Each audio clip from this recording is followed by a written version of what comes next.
Hello and welcome to my Grease dojo. Most likely when you look at me you see an alpha male, a very intimidating specimen that encapsulates everything it means to be a masculine man in today's climate.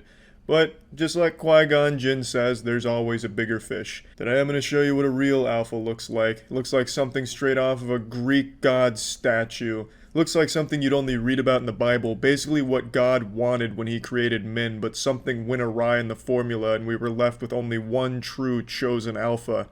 And this alpha lives where all great men do, on TikTok. So join me as we take a look at the only alpha left in the world. Hopefully you're wearing pants you don't mind getting a little wet, panties you don't mind getting a little sodden, because you're going to need the disclaimer, because you're not dealing with just a man. You're dealing with the alpha. My bitch got a body like Alba. What up, dog? I'm the alpha. So you better watch out, bruh. And that goes for anyone around us. You beta male cuck, I bet you're shaking right now just even looking, gazing upon the ethereal presence of the alpha. Oh, but wait, what's that, swag lord? You think you can Gangnam Style with his girl? Well, he's gonna repeat the message to you again. Since you clearly didn't understand the first time, you must have some kind of beta male force field that's blocking common sense and not recognizing threats when you see them. So, Alpha's gonna break it down for you again. My bitch got a body like Alba. What up, dog? I'm the alpha. So you better watch out, bruh. And that goes for anyone around us. He's beating your ass like a fucking drum, huh? You should have just listened to him the first time. He was very nice about it the first time, simply getting his girl away from you and informing you, hey, he's the alpha, so you better watch out, bruh. But then you came back, stepped on his toes again, and he had to beat the fuck out of you. Should have gotten the hint the first time. He shouldn't have to repeat himself. That's your fault. The reason you're spitting up blood right now in the emergency room with your butthole feeling a little sore, well, it's because you went near the alpha's girl. You should know better, and he warned you, and then he had to get a little aggressive. Just cause I fuck you, that don't mean I trust you, I don't. You got some high hopes. I don't know if this account is real or a joke, but I scrolled back to the inception of this dirty diaper of an account, and I didn't see any indication that they made it as like a satire account. From everything I can tell, he genuinely thinks he's the fucking alpha. And she pretends like she thinks he's the alpha. I don't know if I necessarily agree that he's like the ultimate alpha. I definitely think there's men that out-masculine this guy, such as like a Henry Cavill. But hey, maybe, this guy's a close second. If you have only ever seen men at a Reddit meetup, this guy could very well be the alpha of that group.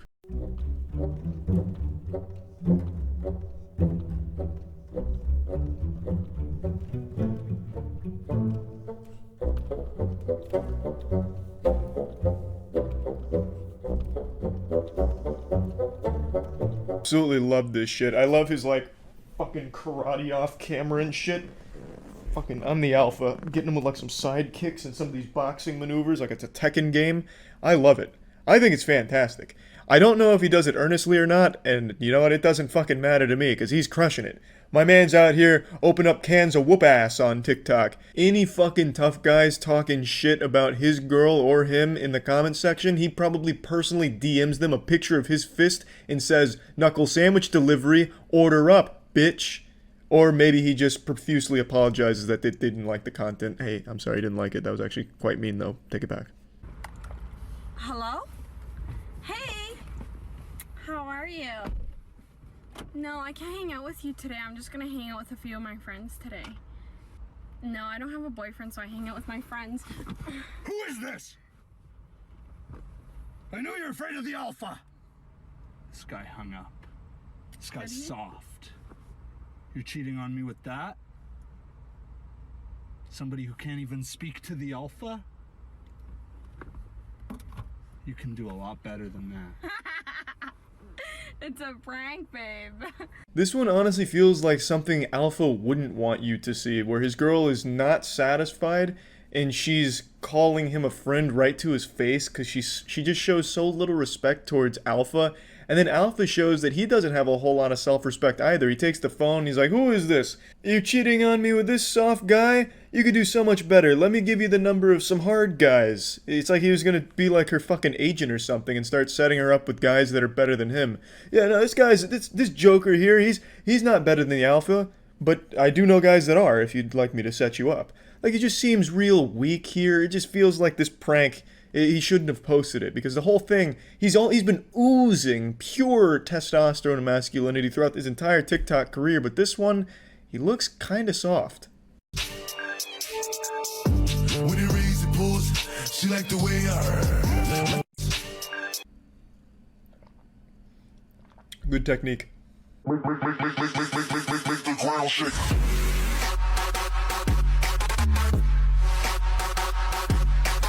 Biker boy alpha male checking in now. This is when he's in his final form, his perfect cell evolution here. I would love to know the body count of this man. The amount of people he has beaten up off camera on TikTok is astounding.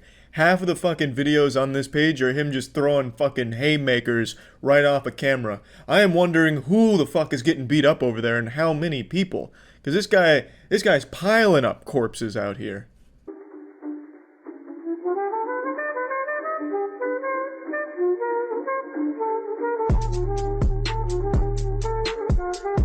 There's just a lot to unpack with that one right there. And I don't think I need to. Just more good stuff, I guess, from Alpha.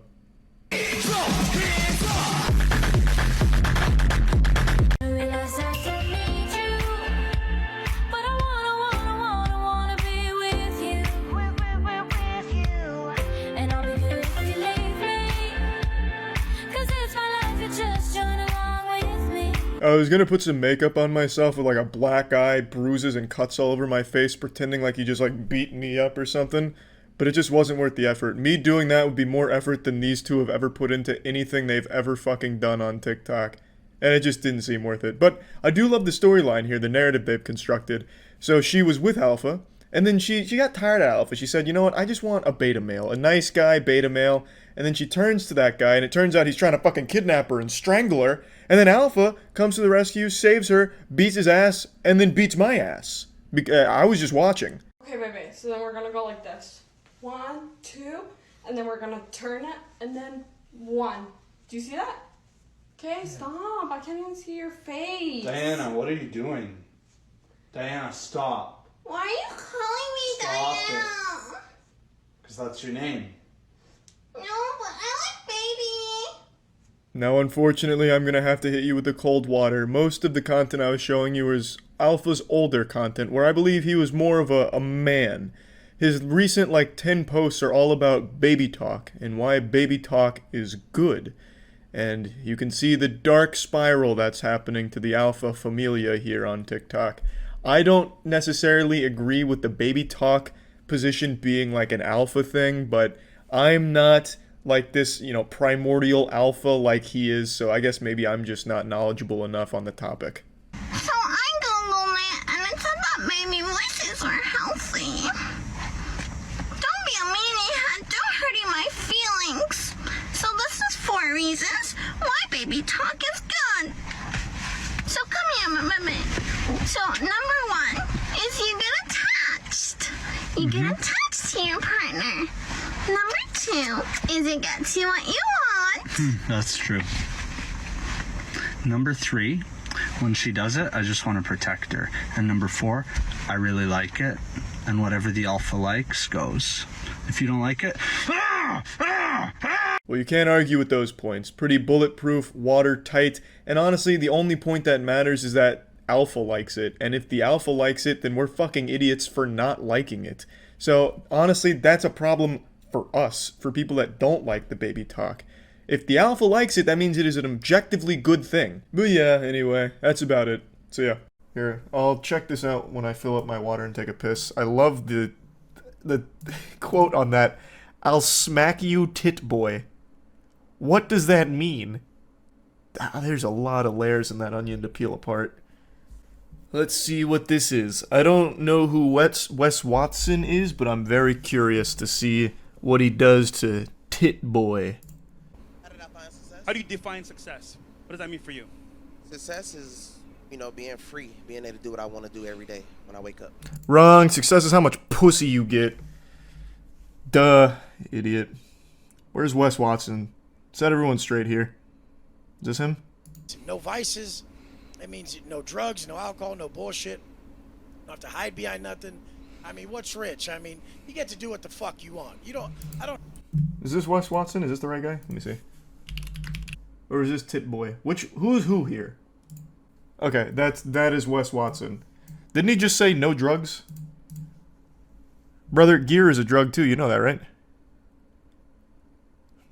No drugs, except for the ones I do. No vices, except for the ones I do. This guy probably actually did have gynecomastia at some point. So he is literally Tit Boy. Ash, dude. Pull your fucking shirt because off. I've been. Tell me you're fucking proud because of yourself. I've been to fucking. Oh, well, I gotta rewind. I always love that. Pull your shirt off! Show me your body! And let me touch it a little bit. Because you're probably not proud of it. Are you proud? If you look in the mirror, would you guys say this motherfucker's proud of who the fuck he is? That's a bag of trash, dude.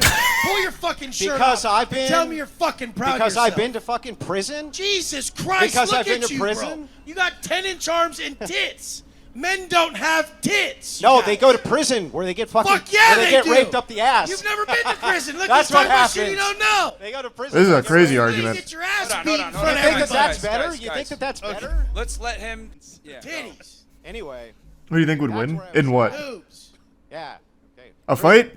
This guy would probably win. He's got that roid rage psychopath energy. This guy would get snapped in half, no doubt. But if we're talking about like a lactation contest, this guy he's harping on the titties of would not win. It would be this guy. This guy's got so much gear in his body, his tits probably lactate all the time by pure accident. This guy's probably got a pump in his fridge.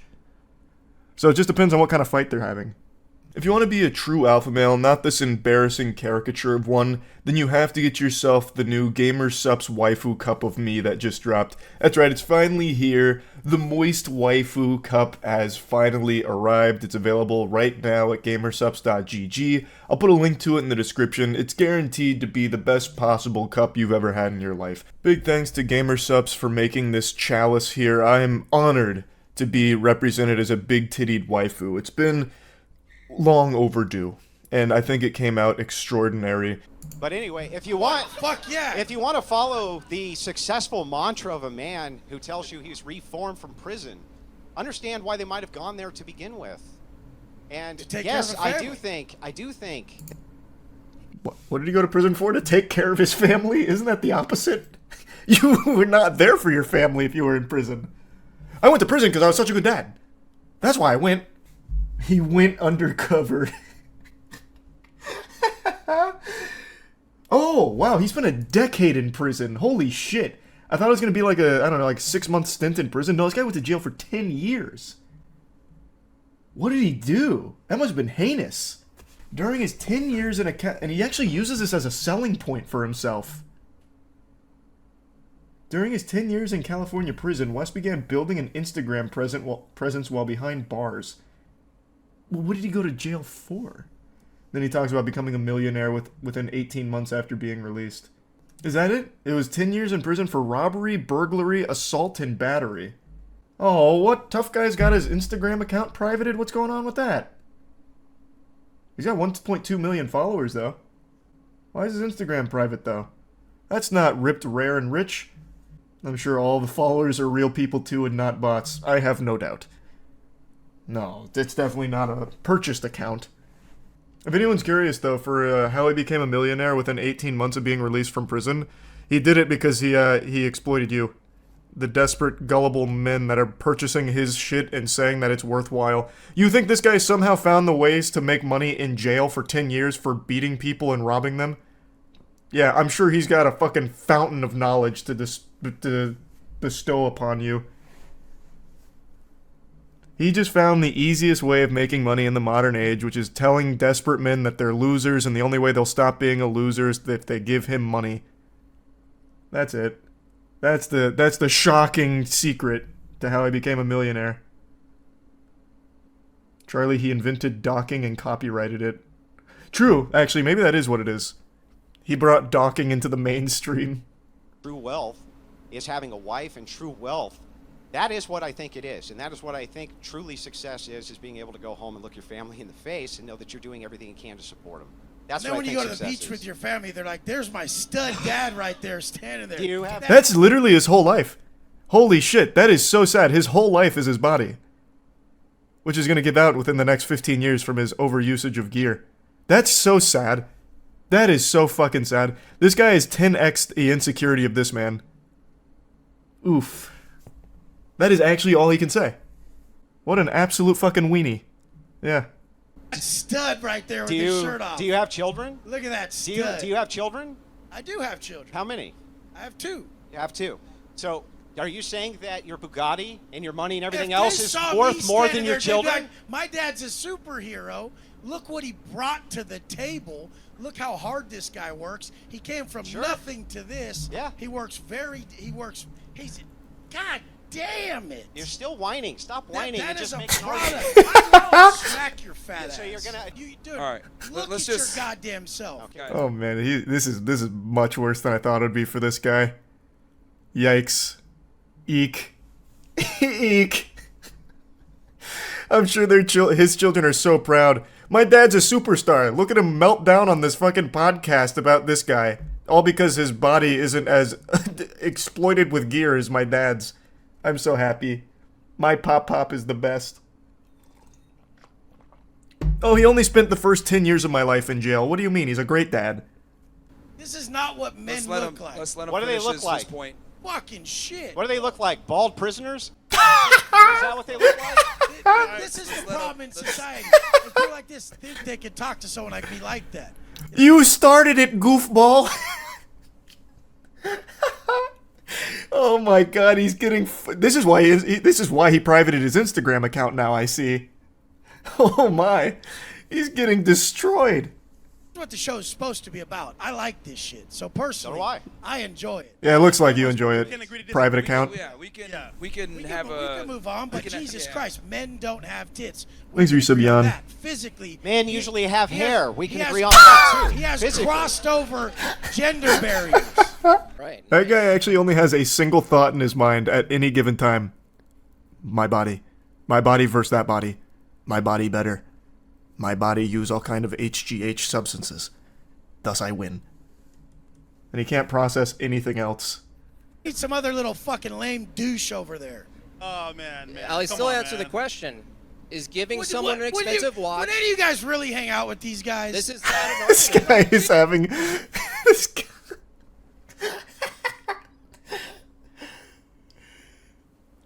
This guy's fucking awesome. What an effective clown. I've never heard of Wes Watson before. I need to look more into this. Master your mind and body. Meanwhile, this guy just throws a temper tantrum like a child who can only say one thing, like, your body's yucky. I went to jail for 10 years, so what? Would you hang out with these guys? Oh, this is cute. On his website, he had a little bit of hair. Oh, so here we go. He used to be a marijuana dealer.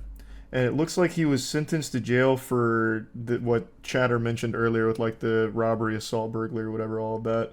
But he used to be a dealer. So I'm guessing... I still haven't seen exactly what the case was. But I'm guessing it was something about like a deal gone bad, maybe? I don't really know. I thought so. Okay. So the... This is so crazy. I think this is right. So, the person he's currently dating is the woman who had that very viral plane meltdown and then got offered a porn deal. So, his current girlfriend is this lady, I'm pretty sure. At least according to the articles that I was coming up and reading about this lady. I did nothing wrong. No, you shut the up. You shut the up and you're a bitch. You shut the... Film me. I'm Instagram famous, you bum. Shut the up. It's crazy. That's a perfect match. That is a perfect match. Two insufferable people dating each other. You couldn't script that any better. Did she take the porn deal too? That would be the cherry on top of the Wes Watson shit cake. This is so interesting. Hold on, one more thing I want to look up that I saw pop up briefly when looking into Wes Watson. Just, sorry. And then we'll get back to him screaming about whatever the fuck he's melting down about, shaking his fist at the clouds. Your body isn't as ripped as mine, clouds. You have no right here. Okay. So what I saw come up is that he also has a podcast, but that doesn't seem correct. It looks like he was a guest on a podcast, and it was called How to Date a Bad Bitch. And it's him talking about dating that plain lady that was melting down. Alright, sorry, I stopped looking up shit on the side here for side quests. Let's see what else he has to say. Jesus Christ. They're skilled at some things. Whoever Hey, fucking said hang that. on. That bass Kick guy you right in there your just said, fucking hell face, yes, little shut up. faggot. That's fucking hilarious. You're awesome. Different guys on the this panel. is why most people don't invite me places. Guys. Different guys Yeah, on we the panel. That's so sad. Tell. Have different skills. Yeah, that is so sad. Why would you say that? This is why I don't have any friends. Man, I don't have any friends. Look how quiet he gets after saying that, too. We could tell his tits are all jiggling. He's God, got that's like a actually half all he's fucking got. jelly donut Hey, or bro, whatever. your toupee, it's still back there in the back. Go get it. I shaved my head, you little faggot. Are you Shut sure the they... fuck Oh, are you sure you boy. shave your head, or- Uh-oh. Guys, back here. I want to see these guys women. Let's put these trolls back here. Women are not objects in our world because we're not material. Hey, Wes, I don't think you want to play that game, brother. Your woman went viral for being an insufferable asshole that everyone clowned on, and she got offered to do porn. Like, brother, you don't want to play that game. You really don't. This guy super sucks. He talks about how he used to be a huge drug-dealing kingpin who lived in big mansions, but the reality is he sold a little bit of weed and slept on his friend's couch. No, that's the propaganda that they're feeding you. He really was... No, dude, this guy, Wes Watson, he really did live in the biggest mansions, fuck the baddest bitches, sell the dopest weed. You got your facts mixed up. We're gonna move on. You cry if you want, We're gonna move on. That's all We're you gonna move got. on. He's still going. He's so hurt. We're gonna No, move you know, on. that's all you got is threats. We're gonna fruit move on, drink. guys. We're gonna I'm move a great on. speaker. We're gonna move on, guys. We're gonna move on. Listen, Rich, better be proud. No, it looks like they calmed him down is the wrong word. It looks like he ran out of words in his head. So then he blue screened in his brain. What an interesting guy. He's like if you tried to have someone do their best to be Dan Bilzerian, but without the actual money. Just taking like core personality traits and rolling them up into one guy who's battling his inner demons of insecurity. He's trying so fucking hard to put on the persona. He's more like a D-list Liver King. Liver King tries to be like wholesome. Like Liver King, he's just a scammer. This guy is both a scammer and an insufferable asshole who projects his insecurities onto every single living being with a pulse, it seems. And then privates his Instagram account when people tell him that he's a loser. That was interesting. That did lead to a new discovery here of the Wes Watson rabbit hole. I looked more into his arrest. He basically got arrested for beating up and robbing a low-level weed dealer at a random motel. Brother, that's not what happened. I don't know what kind of fucking woke news sources you're reading. Wes Watson, he marched out into Gotham by himself and took on Penguin's entire gang, upturned that bitch, and stole all their product, and eventually Commissioner Gordon had him thrown behind bars. That's what happened. And he did it for his family. That was pretty cool. That was pretty fucking awesome. There is no demographic more lucrative than insecure, lonely men, desperate to prove that they can be the alpha male they were destined to become.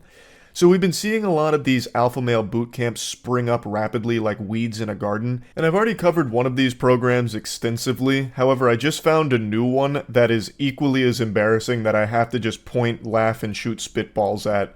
This is the Unbreakable Man experience. I'm strong. Move forward. Move forward. Move forward. I'm a man. Forward. I am. Move I am a man. I am a man. I am a man. Just to dispel the rumors, that's not me in the video. I know he's got long hair, a beard, and a white t-shirt, but there's millions of people on the planet that dress like a cartoon character like I do. It's not me, I swear. If I wanted to run around screaming I am a man, I'd be doing it with Matt right now in the back of a Walmart parking lot, not in the middle of a abandoned CrossFit. I am a man. I am a man. I am a man.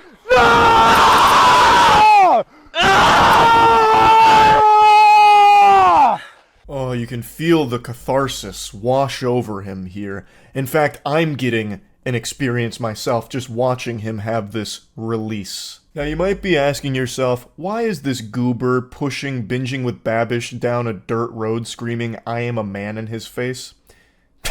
And it's pretty clear, you're a beta cuck. You don't get it. You don't understand what testosterone does in a man's body when it's latent and not able to be harnessed and utilized. This is the power that you can expect when you just fully let go. It's like a Saiyan going Super Saiyan for the first time.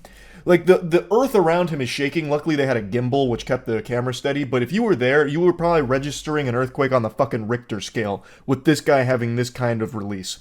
As the caption says, this is a man overcoming his fear and asserting his power. Dropping the sarcasm for a moment, I'm extremely curious what fear this guy had. A fear of bald people? Like, what did he overcome here? A fear of yelling, perhaps? Has he never played Xbox Live? It's pretty much nothing but yelling. I'm sure he's yelled in his life. Like, what fear did he overcome here? And also, what power was he asserting? He was just yelling in your face because you told him to. He's following orders. He's not even asserting himself. He's being subservient to you. And he also paid thousands of dollars to be here. So he's also been financially butt-fucked by you. You have dominated this man. You've got him on a leash. This is the furthest thing from being assertive I have ever seen. So what in tarnation did he actually overcome in this exercise? Like, if he has a fucking flight phobia, like I do, he didn't do anything to conquer that. He's still gonna be afraid of planes. Like, nothing happened. All he did was yell in your face. Like, you're giving him this delusion of accomplishing something. There. There. There.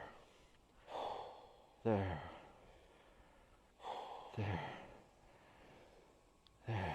The caption on the video was correct though. You won't believe what happens at the end. The two share a passionate kiss and make love by candleside.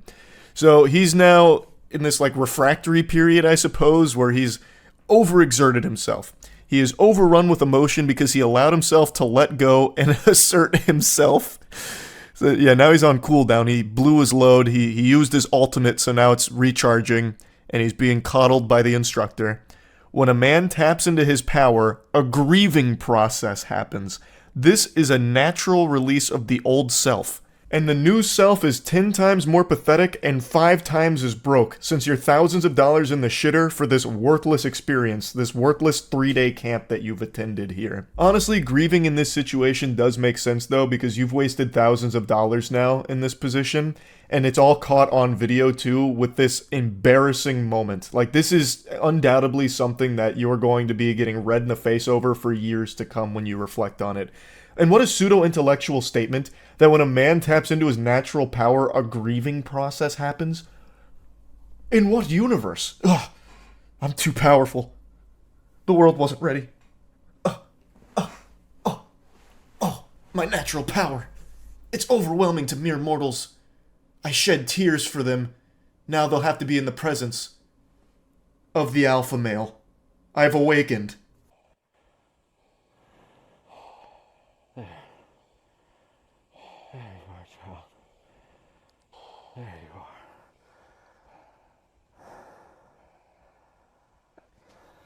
Now that is how you do marketing right there. That's a masterclass in advertising. You're telling me if I sign up for the Unbreakable Man experience right now, I get the privilege of getting to shed tears and moan into a grown man's chest in the middle of a dirt road while he nibbles on my man bun?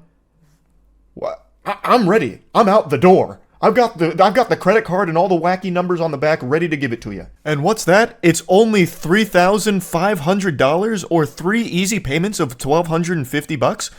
I'm losing money not signing up for the Unbreakable Man experience. Now, before diving into why I might want to sign up for the Unbreakable Man, I do want to say that I recognize that yelling and screaming and just like going hog wild does make you feel better sometimes. Like having that big release is actually sometimes pretty helpful to just dump emotions out there. But the beauty is, I can do that for free. Everybody can. I would never pay $3,500 to have a self-proclaimed guru tell me to hoot and holler at this boys' summer camp for the band club. Why in the fucking world would you be paying for that? It's such an unbelievable waste of money that's preying on the gullible people that are desperate to have something in their lives turn around to improve their situation, not realizing that they're only falling deeper and deeper into a bad path. They're being led by scammers who are just taking money out of their piggy bank and getting nothing of value in return for it.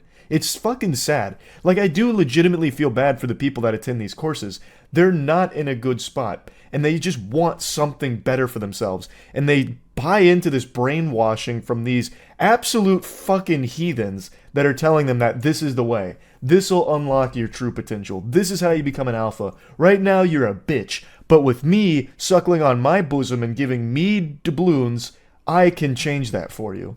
And they're so desperate that they do it. It sucks. Like, it really does make me feel bad for these individuals. You know, maybe I'm being a little too harsh on the Unbreakable Man. Look how effective this sounds. It gives you the step-by-step process to take command of your inner world. So it's going to give you a fucking domain expansion, I guess. Optimize your mind-body emotions. Eliminate negative beliefs with the Mindset Mastery formula. Take decisive action in life with the Clarity formula. So many formulas here, Plankton's head would be spinning. Get results you want in life using our gamification process. Though gamification would be pretty hype if they just start turning you into the fucking Hulk or something, blasting you with gamma rays. And reclaim your authentic self by teaching you how to tap into your masculine nature. Important. What I'm about to tell you next is vital to your success. You can't do this alone. Caps locked. That language right there is extremely manipulative. You can't do this alone. It's trying to convince whoever is somewhat on the fence about this that no matter what they do, you can't handle your problems without them. And you can't have access to them, the people that can solve your problems, these gurus, without paying them. It's your only option, because you can't do it alone. It's trying to get them to feed off of them immediately, so that way they're not independent. It's aiming to take away the men's individuality so they just buy into the herd like sheep, so that way they can only rely on the Unbreakable Man network and the ghouls that run it. So that way you can keep being exploited for more money and hosed down the line for it. But check out these cool perks you get. Access to the online Brotherhood portal?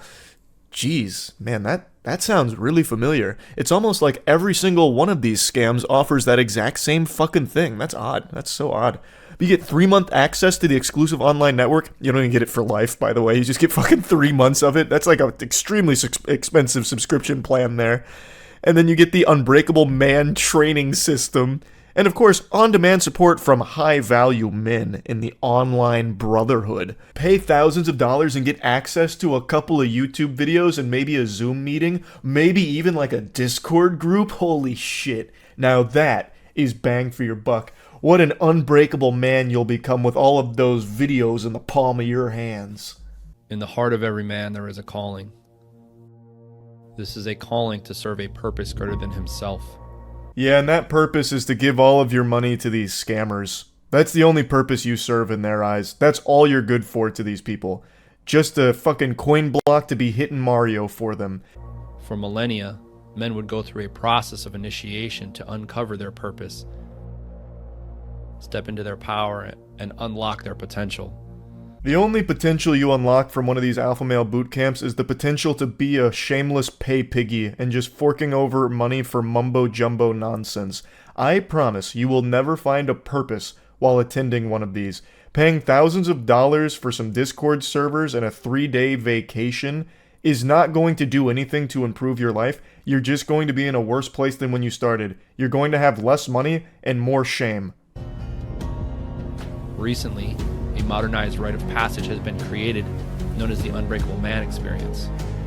This is a process to reclaim your soul as a man. If you pay for these types of courses, you don't have a soul anymore. Your soul is theirs, like Shang Tsung. For $3,500, 3,500 clams, you can hire a personal trainer. You can hire a nutritionist. You can hire a therapist. You can actually hire real specialists, real professionals to actually help you make improvements in your life and change things and make things better for yourself, as opposed to giving $3,500 for a 3-day camp where you just go and take an ice bath and push a bald man down a dirt road. You're not getting anything out of that experience. You could use that money for so much more and actually make your life better. But instead, people are just getting brainwashed into this dog shit. It's sad, because like I said, people have started to notice that the most lucrative demographic right now is lonely, desperate men. So they're taking advantage of that every chance they get to exploit it. So yeah, just wanted to talk about this a little bit. That's it. So yeah. About 6 months ago, I made a video making fun of something called the Modern Day Night Project, which is an $18,000 program where you pay for a 3-day course where you just roleplay as a G.I. Joe alpha male. There's very few things that separate this program from the LARPers that run around pretending they're wizards shooting imaginary spells. The main difference is that group that's casting imaginary magic missiles and swinging swords in a forest, they're having fun, and that's free. Whereas this expensive pile of dog shit is not fun, it's not free, and they're also trying to convince you that it's not make-believe. At least the LARPers know they're playing pretend. Here, they're trying to brainwash these gullible, insecure men into believing that they're actually getting taught valuable lessons on how to be a successful man, leader, and business guru. Even claiming that you can start earning 7, 8, or even 9 figures of income after taking this course.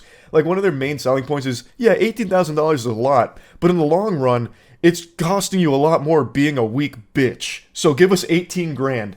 And what you do is you go out there, you spend 3 days in like a fucking parking lot where they just yell at you, spit in your face, and spray you with a hose. So it's not even like you spend 3 days getting any kind of valuable tools or learning anything. It's not like you're learning how to, get in shape, get muscular, or do anything of value. It's just going out there and being uncomfortable for 3 days. And for some reason, they're convinced that that's a good thing. You can also spend 3 days just getting punched in the face by me, and that would make you uncomfortable too. But it's not going to make you any stronger, it's not going to make you any better at anything, you're still going to be a fucking loser at the end of those 3 days, even though you spent 3 days in misery. It's worthless, it's completely worthless, and they need to break out of this goddamn mind control that these men have fallen under for this. And they really like to harp on that mastermind program where you get to have like a fucking Skype call with them once every quarter or whatever, as if somehow that's going to make you successful. A nice little cherry on top of the shit cake they're selling you that you're eating with a smile on your face. But anyway, the reason I'm talking about MDK Project again is because some clips of it are going viral, and I like to take every opportunity I can to insult this because I truly think that if you are someone that's running this scam or someone that has gone to this and are trying to defend it, you deserve to be made fun of every waking hour that you spend on this planet for this kind of clownery. This is ridiculously embarrassing cringe shit. Stupid. Are you that stupid? Here's why we're stupid. Here's why. Here's why. Here's why. Are you touching me? Are you touching me? Are you touching me? Get the fuck off of me. Get the fuck off of me. I'm not you little touching you. bitch. I'm not touching you. Fucking bitch. All of you get in the fucking tubs. Get in the tubs. Every one of you. So hey, what are you gonna do now? What are you gonna do now? Sir, Every sir. one of you get in the tubs. Get in the tubs. Get in the tubs. Shut up. There is no respect. Get in the tubs. You are going home. Oh, no, you're not. Sit down. You're not going in the fucking water. They're all going in the water. They're all going in the water. You're fucking done. You're fucking done. I wasn't kidding about that parking lot statement. They set up these adorable, cute little ice baths in their warehouse parking lot. They got the Rob Dyrdek Fantasy Factory built here for the MDK project, but only if that fantasy is just yelling at a bunch of dudes that are really desperate for a change in their life and you're just exploiting that. So only if your fantasy is being just an evil, manipulative con artist. They actually posted this clip themselves, and there's really a lot to unpack here. So the big thing really feels like they love to power trip and just have this authority over these dudes here. And the second any one of them doesn't fall in line and conform to the hive mind groupthink, they're cast out. That is such a perfect encapsulation of this entire program. They just want you to fall in line and be their little sheep. Yet they're trying to preach the opposite. You're a sheep, and the only way to break out is by giving us 18 grand. We'll give you the tools to break out. But then the second you stop following my orders, you're fucking out of here and we're keeping your 18 grand. It's painfully obvious that it's just a different hive mind they want you to buy into. They want you suckling from their gynecomastia-riddled bosom here from all of the anabolic steroids they're injecting, taking their milk from their teat, no one else's, and you're paying for that privilege. Now, I don't know the whole context around what led up to this clip, but it seems like none of the clients in this session wanted to do this portion. So the instructor throws in the backpack, and the guy goes to like get his things, and then the instructor starts fighting him in this really stupid tug of war, and he's like, I'm not touching you, stop touching me, I'm not touching you, stop touching me, stop touching me, I'm not touching you. So they have this like back and forth, and then one of the other guys is like, with all due respect, he's probably trying to make an argument for why it's fucking dumb for them to go into the ice bath. Maybe they should do something more productive with that time. And then he just keeps throwing up a big stink. You're touching me! You're touching me! You're fucking touching me! Blowing a gasket. And he's like, you're out of here! You're out of here, bub! You're not going in the water! They're going in the water! They're gonna be alpha males when they get in that water. It's like a fucking baptism! So get out! You're not welcome! One other common theme that seems present throughout all of the MDK project clips is that the instructors themselves seem like the most sensitive and insecure out of everyone that attends their classes. And it's pretty evident because on their own YouTube channel, they even have videos of them just whining about the hate they get. They have this little fucking therapy session where the two goobers sit across from each other just trying to like suck each other off about like, no, we're not wrong. Everyone else is wrong. It's actually super embarrassing that you'd even make fun of us. Yeah, nothing says alpha male quite like someone breaking down and finally addressing the haters. Unbothered titans of testosterone here. Around, look at each other. Look to your left and to your right. More than 60% you will not be here fucking Friday. I guarantee it. And I'll make sure of it. I'll make sure that you earn the right to be here every fucking second. Because I see in your fucking eyes that most of you don't fucking belong here. And I'll be damned, I'll take this fucking knife off my fucking waist and carve this fucking tattoo off my fucking hand before I let any of you fucking bitches show up here on Friday for the graduation. I see it in your fucking eyes already. Your fucking souls are mine. Your souls are mine? Calm down there, HGH Shang Tsung. My God, it just when you thought it couldn't get more cringe. So this is like this is how he motivationally speaks to the class. This is like his idea of what a strong leader is. Someone that's just whining and screaming and shouting and is just unhinged, a loose cannon. When he pulled that knife out, I thought he was going to go up and start like threatening them. I'll carve your fucking scalps off with this knife if you don't start getting in the ice baths and letting me spray you with a hose more often. That's a big thing that I like to do, is spray them with a hose. I showed a ton of those clips last time. I won't bother again. That's like the main thing. That's basically, if you want to sign up for the MDK project, there is one client I think could benefit. Anyone that happens to be hunted down by hoses. Like if you're constantly harassed by getting sprayed in the face by a hose, this might be the class to take because you're going to be immune to it by the end of it. Because that's like all you do here for 3 fucking days. But anyway, he's got his knife out. He's waving it around. He's slamming it like a toddler having a temper tantrum over nothing here. Then says he's going to carve off the thing on his skin, which I'm assuming is the MDK logo. They have their own little cute logo. I'll carve this off of my skin. It's like, oh no. Okay. Why would you do that? I guess. That's a weird threat to be making. It seems like you just kind of want to hurt yourself. Alright, it's a little alarming. I don't really want any part of that type deal. But this is also something he does for most of his classes. There's a few clips of him saying that exact same thing. He really likes to threaten that he's going to carve out his own skin. 60% you will not be here on Friday. I will make sure of it. You will earn the fucking right to be here on fucking Friday night. I will cut this fucking thing off my head before I let anyone you little make it to that dinner table that don't fucking deserve the right to be here. I'll fucking make sure of it. Weed out the fucking bitches. This one made me kind of sad because look at the two gentlemen in the front row. They're no spring chickens. They have to be late 50s, early 60s, if not older. Why on God's green earth would you be paying $18,000, taking it out of your grandchildren's college fund, to spend it to be here getting sprayed with a hose and yelled at by a man who keeps threatening to cut his hand? Tate, get to the Tate, get to the fucking tent. Move, you stupid.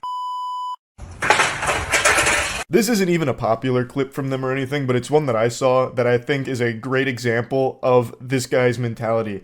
He's actually like a child with a sugar rush. He's just slamming a chair against a dumpster. Move! Get to the pit! Get to the pit! Like, you could just tell them, what does slamming the chair against the dumpster do? You're just making noise for the sake of making noise. It's like a child with like 2 garbage can lids banging them together. What the fuck? This is your instructor. He can't control, like, his excitement from all the sugar in his body, I guess. It's so silly. But yeah, I won't keep going on. I've already made a video talking about the MDK project, but since a couple of those clips were popping off again on Twitter, I just had to take this opportunity to laugh at them. That's really about it. So yeah. For decades now, nay, for centuries, men have always wondered, how do you respond when an alpha male insults you? A question that has plagued the minds of the masculine brain for too long, and today I found the answers on a pickup artist forum page. Now, most of you know, I love pickup artistry. I think it is the most pure cringe. It's like a new element for the periodic table of just like this condensed cringe that is truly just a unique blend of delusion, patheticness, desperation, and loneliness, all rolled into one fine joint that I love to smoke. So if you don't know what pickup artists are, it's men that read these guides, buy these courses on how to pick up women in the field. So in real life, how to approach women with pickup lines and get laid. And it has pretty much a 0% success rate for the majority of pickup artists, which makes it so fun. And it's of course extremely creepy, but it's hard not to laugh at it. Now, what we're going to be talking about today is a post that I was made aware of from 2010 on a big pickup artist forums site. And it's all about how to respond when an alpha male insults you. This is vintage cringe. List down insults you have heard and we'll find cool answers to them so you're prepared when alpha males try to make fun of you. Like this. Insult. Why do you smell funny? Answer. It's called soap. Don't think you've ever smelt it before. And then in parentheses, this is your like indicator. You don't want to say this out loud. This is just notes for you. Make a big smile and tongue mouth. I don't know what that tongue mouth means. Like, do you stick your tongue in his mouth so you just fucking French kiss him? Why do you smell funny? It's called soap. And you just like get in there. Like, I don't know what tongue mouth means. Maybe that's like early mewing. This may have been mewing before it was cool. I'm not sure. But yeah, basically you say it's called soap and then you hit him with none of these and then like that, I guess.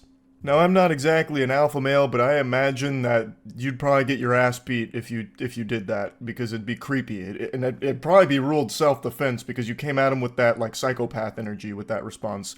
Now, it's written like a fourth grader came up with this. Why do you smell funny? What kind of adult would ever say that to somebody, to be honest? They'd probably just say like, you stink or you smell like shit, not why do you smell funny? But you want to know what's wild is I know it's not a child that wrote this, because all of these pickup artists back in their heyday were like early to mid 20s, sometimes early 30s. So this is a grown adult that came up with this. Dude's just stewing in his swamp ass in his room, coming up with these imaginary scenarios with insults and then like theory crafting the optimal response to it. And he comes up with this zinger. It's called soap. God, that's lame. He was probably one of the lead writers on the new Saints Row game. That's that quality of writing. Continuing forward, insult. Wow, what an ugly t-shirt. Answer. Yeah, that can be fixed, but your face can't. Bang, bang. And then everyone that's in the vicinity just starts clapping, going, ooh. A male tries to make fun of you by saying something like, oh, you're so cool, or you look like insert funny man, creature, whatever. Good answers could be, I wish I could get even half as funny as you one day, and then ignore him. Or, aw, look at him trying to be funny. And now he takes his bow saying, bring him on, welcoming the rest of the pickup artist community to contribute some of their own insults and answers. These are pretty powerful, so I hope you've got your pen and paper out to be taking notes on these in case you ever need to unleash them. I don't know where these insults are coming from. Like, these aren't insults I think anyone has said for the last 50 years to another human being. What kind of alpha male is going to say, wow, what an ugly t-shirt? I can't picture Chad Fuckhammer out of the blue walking down the street, seeing a pickup artist and being like, wow, what an ugly t-shirt. No, who does that? Where? In what fantasy? Like, I just really don't think this is happening. There's not like this secret war between the alpha chads and the pickup artists. But even in this fantasy land, the pickup artists are making themselves the losers there too. with the chads saying your shirt's ugly, or you look like weird creature, or whatever. Like, it is actually sad, and I've said this before.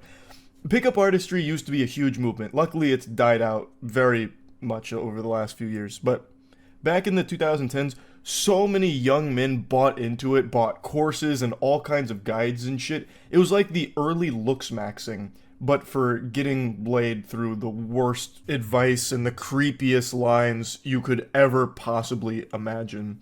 So I have no doubt that this guy here is one of those individuals that really, like, bought into it hook, line, and sinker. And hopefully, 14 years later, they have realized that that was just a cringy period of their life and they have grown from it. That's what I'm praying for. Now, the rest of the comments don't really play into, like, here's an insult, here's an answer. They're mainly saying, like, if an alpha male insults you, just brush it off. You're better without that kind of stress anyway. But there are a couple that do give you some kind of insult and comeback, like this post. I agree with the others. You shouldn't feel the need to rage/give a comeback. Answer to the others, not him. If you have to, I would playfully correct the "you're fat" response. Again, what I'm reading here feels like it's out of like an old cartoon or something, with like a cartoonishly douchey bully that just all the time is shoving the main character into the locker saying, your shirt's ugly, fatso, or whatever. Get out of the hallway, stupid face. So that's the kind of energy here. I don't think any of this is happening to any of the posters. Hopefully not. I hope they're not getting bullied like this, and that's what's like the catalyst to these posts. But anyway, insult, you're fat, or whatever. Come back, playfully, haha, well, you're ugly. I can lose weight. Small pause where you look serious, then break into a playful smile and loosen up.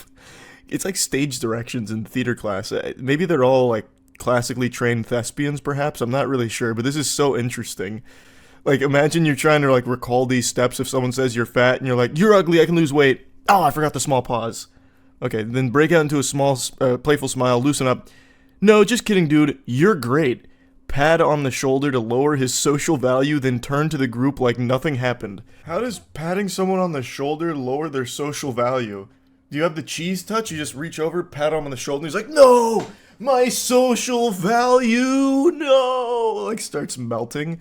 I don't get what this means. Like, this whole scenario is very peculiar. So it's in a group setting, and someone in the group just points to you and says, you're fat? Who would do that? The group must hate that person. They must not be like a friend to the group. I couldn't really understand what this one meant, but I really like the way that it's worded. So it's quoting some other post in here. However, if a target insults you, it's always beneficial to be witty in a cocky/funny way. I like how they refer to the alpha male as a target, making it seem like it's an assassination mission or something like this, like you're Agent 47. And this pickup artist quote responds to that message saying, unless it's a shit test, then you win by pretending you didn't hear. Where am I? Pardon? I'm gonna need some more clarification. What does that mean? Unless it's a shit test, then you win by pretending you didn't hear. Is that a euphemism? Like, what am I missing out on? A shit test? You're submitting stool samples now? Or maybe, like, unless you're in a public restroom and you're shitting, and then the only way you win is by pretending you don't hear the person shitting. What does it mean? Am I overthinking it? I don't understand. I sat here racking my brain for at least 10 minutes trying to figure out what the fuck that could possibly mean, and I've got nothing. So putting this entire riddle together, however, if a target insults you, it's always beneficial to be witty in a cocky/funny way. Unless it's a shit test, then you win by pretending you didn't hear. Initially, I thought maybe it was some kind of War Games reference, the only winning move is not to play, but that doesn't really fit because what is the shit test in that equation? Are we talking about actual poop? Like real feces poop? Like I don't know. I don't know what it means. I can't implement this one. The alpha males are going to eat me alive. I can't follow these directions. You know what else I can't follow? Is this fanfic. This is the most outrageous nonsense story ever constructed. This is in the same forum post about like the insults and the comebacks. They're giving an anecdote here. I was in the field today with a friend of mine because he's a pickup artist soldier on the front lines. We were sitting and these two girls are staring at us. After finishing my milkshake, we went over there. My friend said, "Hey, what do you think of my friend?" Me. "I know, totally wrong approach, but you can always try." Sunglass emoji. Then she said, "He is ugly." My response, "I'm sorry, I don't think that it isn't going to work out between us because you are too arrogant." When their jaws finally touched the ground, we walked away. Evil emoji. Mwahaha. I never talked to such a bitch. But I still wonder, why they were looking the whole time. Of every story ever told, that's definitely one of them. What a lot to process. So they were drinking milkshakes, and there were some girls staring at them, so they go over and say, "What do you think of my friend?" And they say, "He's ugly."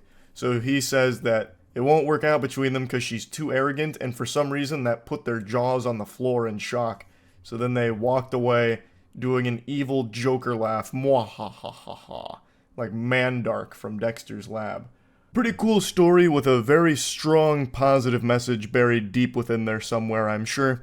Hopefully this has been helpful to those of you out there that are being preyed upon by the alpha males. Hopefully this gives you the tools to fight back with witty comebacks.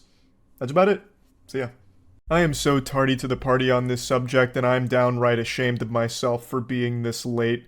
I need to be more educated on alpha male boot camps because this is glorious. A lot of YouTubers have talked about this recently. It's called the MDK Project, the Modern Day Night Project. And basically, you pay $18,000 to spend 3 days getting blasted with a hose and digging your own grave while being yelled at. But you know what? Let's go ahead and hear them out. How much does this project cost? The project is $18,000. However, this is not just for the 75-hour experience, but also a 12-month in-depth coaching and mentorship program that focuses on developing an even higher level of personal excellence, self-mastery, leadership, and even more financial freedom. More like the lack thereof financial freedom, $18,000 in the shitter for this, and all you do is get a monthly Zoom call with some goofballs that'll just bestow upon you the wisdom of drop shipping. But, sorry, there's still a very important sentence here. But the cost of not experiencing the project and mastermind and not becoming the leader, husband, and father you're meant to be is much more expensive in the long run. I'm convinced. Sign me up. I'm losing money by not investing in this course right now. $18,000 to get shot with a hose sounds pretty good when they put it this way. Because I wasn't thinking long term, right? It's $18,000 now up front into their piggy bank, but think about 10 years from now. It's going to cost me so much more money by not having that experience, because then I'm not going to be the leader and husband I was meant to be. Because as a leader and a husband, you're always getting hit with hoses. So we need to learn how to defend ourselves and how to become a real man. And the only way to do that is by taking this 3-day course where you just get waterboarded and yelled at. And also the Zoom call is a nice cherry on top. Who doesn't want a monthly Zoom call with the boys, especially when they're as successful as these gentlemen here? Look at this star-studded cast of superstars. World champion athletes, special operation vets, world-class thought leaders. Which, by the way, I love that term, a thought leader. I think about success. I'm one of the best people in the world at thinking about being successful. You need to learn from my thoughts. I know it has a real definition, but it's still so fucking goofy that they advertise that here. And of course, 8 to 9 figure generating entrepreneurs. And also, the head honcho is going to share with you the same empire building strategies that he used to create multiple 7, 8, and 9 figure companies from the ground up. I'm just going to go ahead and tell you the Krabby Patty secret formula even without investing the $18,000. Hopefully this doesn't get me sued. I imagine those galaxy brain lucrative strategies all revolved around taking advantage of desperate, vulnerable men that are willing to pay $18,000 to LARP as some kind of soldier for 3 days under the impression that it's somehow going to make them a better man or a more financially successful one. I'm just spitballing. I'm sorry. I don't mean to break the magician's code, but I think that's probably how he generates so much money, is by exploiting that desperation. These men are sadly the coin block, and he is Mario, constantly jumping up to pop a few extra coins out of there. He is selling to your insecurities, and you're buying in a big way. He's making a ton of money off of this shit. But you know what? Maybe I'm being too harsh. Maybe he's got a good heart here and the lessons at the MDK program are invaluable. So let's go ahead and take one of their big selling points of the 3-day experience that's going to shatter your self-doubt and limiting beliefs, gain clarity in your life's work and purpose, heal from trauma that makes you feel broken and unworthy, and dig deep into your past to uncover the experiences holding you back. Let's see how they help tap into that and help you heal from trauma for starters. Shut up! One more fucking word, you're gone. I'm not fucking around. Shut up, stop rolling your fucking eyes, stop asking for fucking electrolytes, and be a fucking man. I don't give a fuck what you do when you're home. You are not impressing me here with your little fucking machines and shit. You're good because you have all these fucking comforts. Shut the fuck up and be a team player and go fucking join your team. You say another fucking word, you're gone. That just healed my trauma witnessing that. That was worth every penny of the $18,000 to go there and get fucking yelled at for, I don't know what. Talking about some kind of machines. I don't know if this guy was building drones. He must be like Jimmy Neutron with all kinds of inventions that he's letting loose at the facility. I don't know. I don't know what he was getting yelled at because it wasn't very clear. He just keeps telling him to shut up, even though the guy hasn't said a word or anything at all. He's just standing there taking it. Look at his shirt. Are we lying? It's just water, Kowalski. Stop being a little girl. The more you do it, the more you're gonna fucking get it. Get the fucking down. It's water. You were just in the fucking ocean. This is fresh water. You grew up doing this as a kid. Everybody on your feet. Yes, instructor. I don't know why they're so fixated on water. I think they just saw that in an action movie one time and were like, damn, we've got to integrate this into the program. Because like half of the clips they showcase is just them spraying the people with hoses. And then like occasionally pseudo waterboarding them. Imagine paying $18,000 to get waterboarded. What an experience. And also half of these videos just have them laying on the ground, either crawling around or just getting sprayed with water, or having them get hit with waves in the ocean as they lay on the beach. Like, they are laying down more often than a vampire in a coffin. Like, what is this supposed to teach you? They just to lay down and take punishment forever?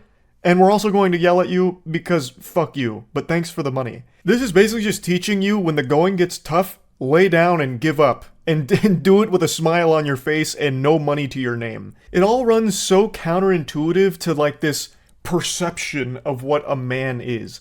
Like, I feel like it's just the guys behind this program really have some kind of fetish for humiliating dudes that pay them or something. It's kind of like pay piggy behavior, but amplified.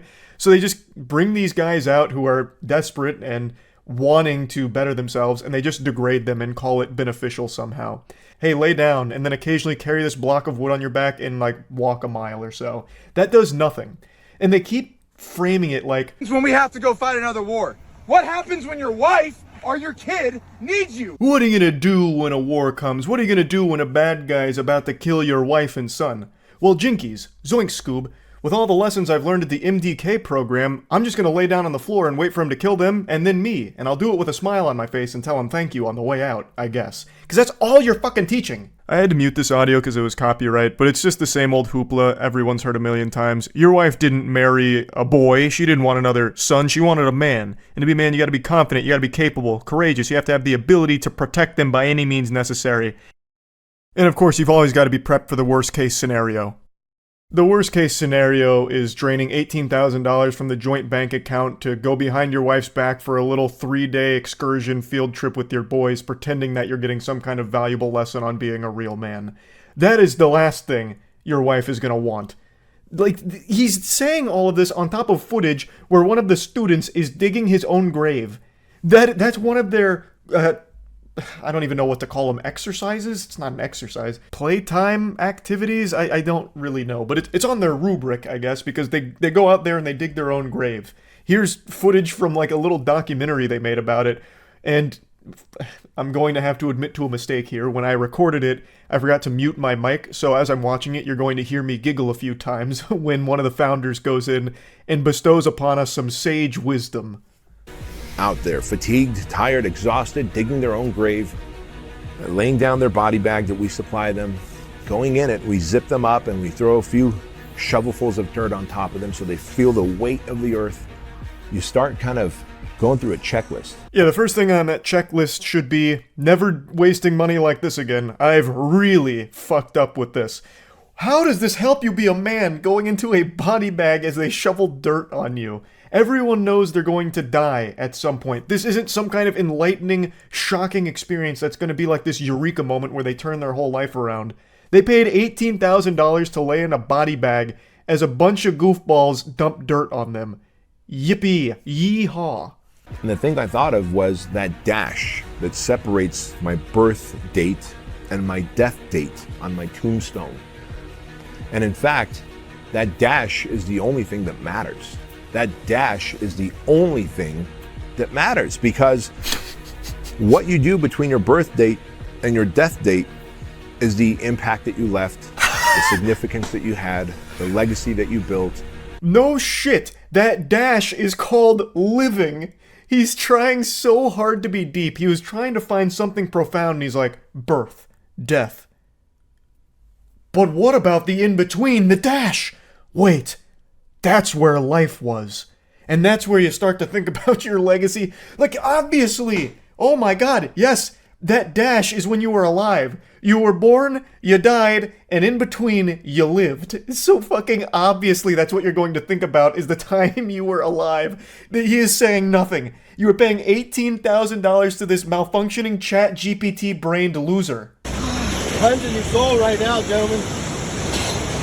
Fucking paid for this. You want to be here. This is where you want to be. Put your head down and quit. Put your head down or quit. Get it back. Put your head down or quit. You know what? Stand up. Stand the fuck up. Hey, don't break your chain. Hey! This program seems more like it's mermaid training, like trying to teach them how to become fish people like Atlanteans. It's so water-focused for some reason. It's like all they have over there, I guess. So here they're just laying on the beach, letting the waves crash in on them, and they like to remind them that they pay for it, just to further humiliate and degrade all of the students here that signed up for it. And then, of course, they're all locking arms because that's a sign of the brotherhood, I guess. They do that for a lot of their activities. So get up, but don't break the chain because that means you hate your fellow men or something. It's just so goofy. And sad. I legitimately feel bad for the people that are dumping $18,000 to do these courses because they are vulnerable men that are getting preyed upon by con artists. This is not anything that is going to make anyone more successful, stronger, or better. This is just $18,000 you wasted. Now, of course, it's not easy. I'm not making the claim that it is. But you know what else isn't easy? Getting waterboarded. But you know what it doesn't help you do? Be more successful. Just because something's hard and you do it doesn't mean that you benefited from it. You know what else was hard? When I sprained my ankle and then still decided to play basketball anyway. And you know what? I played the worst game of basketball of my life. I shouldn't have played in that game. And that's a lesson I learned. Like, hopefully all of these students will going forward, that what they experienced wasn't easy. Getting blasted with the hose, being pseudo-waterboarded, endless amounts of just nonsense, just to be uncomfortable for the sake of being uncomfortable, accomplished nothing, and did nothing to improve their life. They just wasted money. And there's so many courses and so many guys just like this that keep exploiting these insecurities right now to make money on the back of men that are just really trying to find ways of bettering themselves. It's fucking tragic, honestly. It really is rough. So, I just wanted to talk about this a little bit. That's it. See ya. This is an embarrassing thing to admit out loud, but I've recently found a great guilty pleasure that I've been consuming like junk food. It's those ridiculously cringe podcasts where a few dudes, pseudo-intellectuals, bring on a bunch of women and have the worst debates of all time. It's a forsaken wasteland where normal thinking goes to die. A thunderdome of delusion. It is brain-melting. It reminds me of those old PSAs for the dangers of smoking cigarettes, and they'll, like, open up someone's chest and be like, this is what your lungs look like when you smoke, and it's, like, yellow and oozing, covered in this, like, disgusting slime, and it's very fucking yucky. This is like that, but instead of showing you your lungs on cigarettes, it's your brain when watching this content, and it's fucking revolting. Like, it is actual brain rot, and I can't look away. And goes into a marriage and has kids when they're like 18, 19, 20. And then a year into the relationship, it gets really, really abusive. From Would who? you... From both. This is so rare. Anyone It's so really. rare. I mean, it happens. Go on. My point is, I'm just, yeah, even though it might be rare from what you guys think. It is. I already just find this painful. She's asking a very simple question and setting it up, talking about abuse. And already the dudes here are like, this is ridiculous. This is exceptionally rare. This is damn near science fiction. Abuse? Never even heard of it. That's like winning the lottery twice level of astronomical odds. Abuse is... It is very uncommon, very rare. As a way of trying to, like, kind of shut it down already, like, you're choosing something very fringe and outlandish. Abuse is, it's like a unicorn, it almost doesn't exist. But anyway, crazy lady, go on with your hypothetical abuse thing, or whatever you called it. It's just trying to downplay it, which I think is just cringe.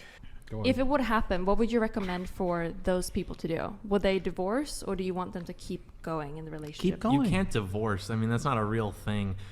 You can like separate. See, his Catholic background shines through. He knows. You can't divorce. You can separate, but you can't actually divorce. That's not a real thing. Even though it might be like physically abusive. You got to endure. People are too. You want to stick in the People relationship. are just. I mean, look, people I'm gonna be nowadays honest. are just. Everybody quits. Everybody gives up. It's too hard. I'm this XYZ. This is why I'm special, so I can fuck up this entire situation based upon me being special. The clown puts himself front and center here. You're looking at the chief entertainment for this episode. Fucking discount Walmart brand Sal from Impractical Jokers here. His name's Jonathan, and let me just tell you, he's got some opinions, and man, oh man, are they a stinker. So, the question is very simple. If there's an abusive relationship, an abusive marriage, should the marriage end? You know, if the woman is being abused, or even if the man is being abused. The woman who asked the question, her name is Melina, and she doesn't just make it exclusive to women getting abused. Men can also be victims of abuse, something that Jonathan heavily disagrees with. We'll get to that later on. But he is saying that, if it's an abusive relationship, you have to endure. This is the problem with snowflake society now. Everyone's such a pussy, so they'll ruin a marriage because they think they're so special. You absolute fucking troglodyte. It's not about being special, it's about not getting beat the fuck up in a marriage. There's no excuse for abusing your spouse, whether it's physical or mental. Like, there is a right answer to this question. And the answer is yes, the marriage should end if it's abusive. 100%. Whether it's the woman or the man being abused, it should straight up end. There's no enduring.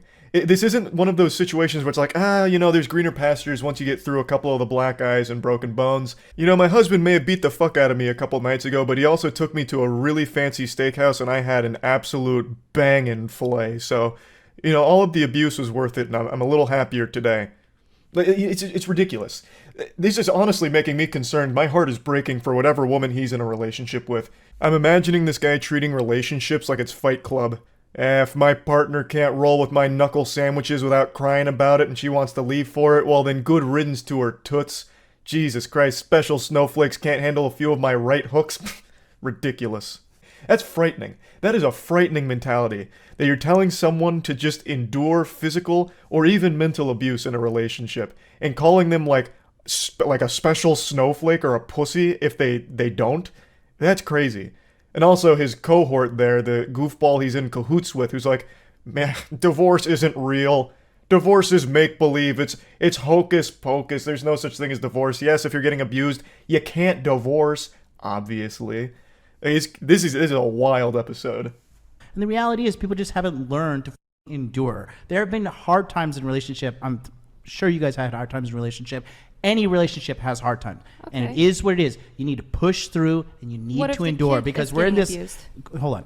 Because we're in this situation now, like where everybody's just creating this like super nuanced, like 1% example of like, well, what if the kid's transgender, black, and abused, and he's a Black Lives Matter supporter? Like, cool. Okay, yeah. I get like that one minute but I'm asking situation. For anyone that might be in that situation, what would you recommend? Okay, endure. I'll tell you what. I'll tell you what. I don't. That's. I'll tell you what. Endure. I'll tell you what I would do. A lot of diarrhea fell out of his mouth on this one here, so there's a lot to break down. He had an actual episode of psychosis there. He just started spitting shit that never even came up. It's a very simple question.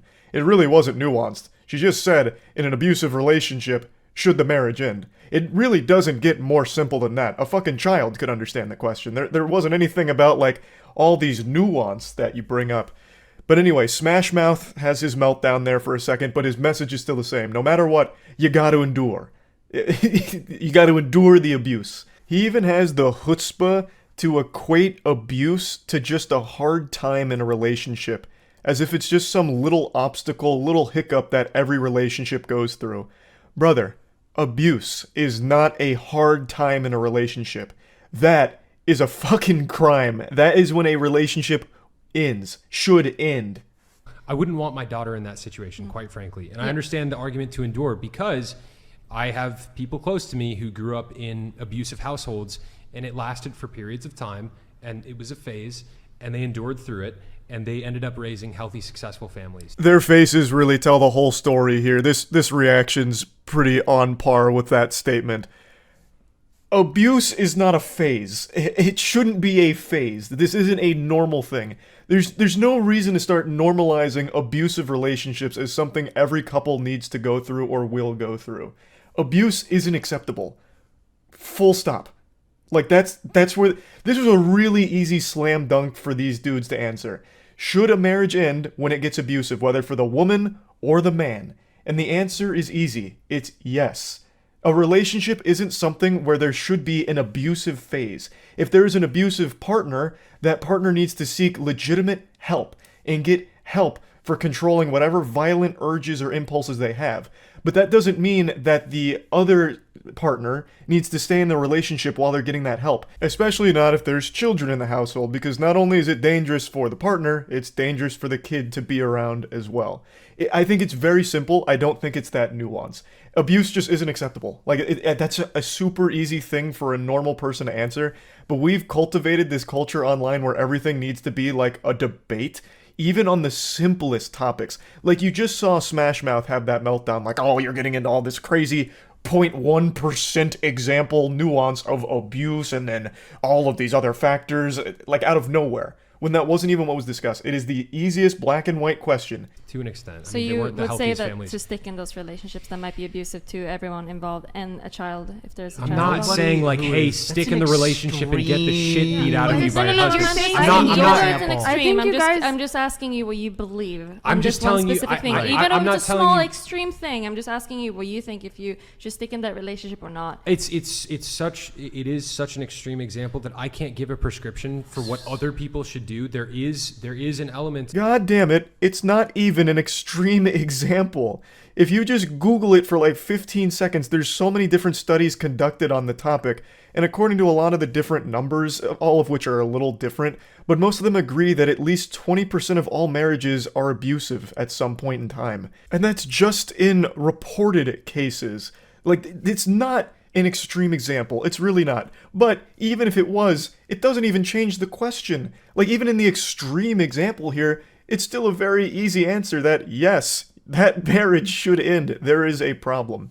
Now, this guy here is trying to play nice with everybody, so he's like, oh, yes, even this goober over here talking about endure. I mean, there's almost an element of something salvageable of his point, when there's not. Like, there's no excuse. Like, you shouldn't be enduring abuse, like, under any circumstance, but he's really trying to give an olive branch over there for some fucking reason. But this guy is at least admitting, like, he wouldn't want his daughter in that. So he does outright say, like, yes, a woman shouldn't be getting the shit beat out of her in a marriage or relationship, and she should leave. He at least will concede that, whereas the other two guys still, for some reason, fight tooth and nail that, nah, there's really no reason to be leaving. Like that. Do you have opinions about third trimester abortion? It's terrible. Listen, it's terrible. Look at how quickly you can debate it. Do you know how rare third trimester abortions are? They're also really rare, but you immediately had a visceral reaction to that, right? There are households where parents are abusive to children. Like, that's not like an unfathomable thing. But for you to have that immediate visceral reaction to a type of abortion, that's so incredibly rare. But then when it's I like, mean, we're talking about like a guy like getting drunk and like, you know, beating his wife occasionally versus like. I actually think that was a really good point from Destiny there. Like, you have a very quick reaction to another extreme example. Why do you not have that same energy when it comes to abusive households? And then the guy starts making some shit up like, we're talking about a guy getting drunk and maybe putting his hands on his wife. Where is that coming from? The question was so simple. They're making up like a whole fanfic plotline in their head about what was asked when it was really super simple. Abusive household. Should the marriage end? Like, I actually wonder if she had even just said something even more simple and broad, what the response would have been. If she had asked, do you guys think abuse is bad? I wonder what they would have said. I wager that they would have been like, okay, we need to define what abuse is, because all of these special snowflakes have weird definitions for abuse. So let's start really getting into the nitty-gritty of what is abuse.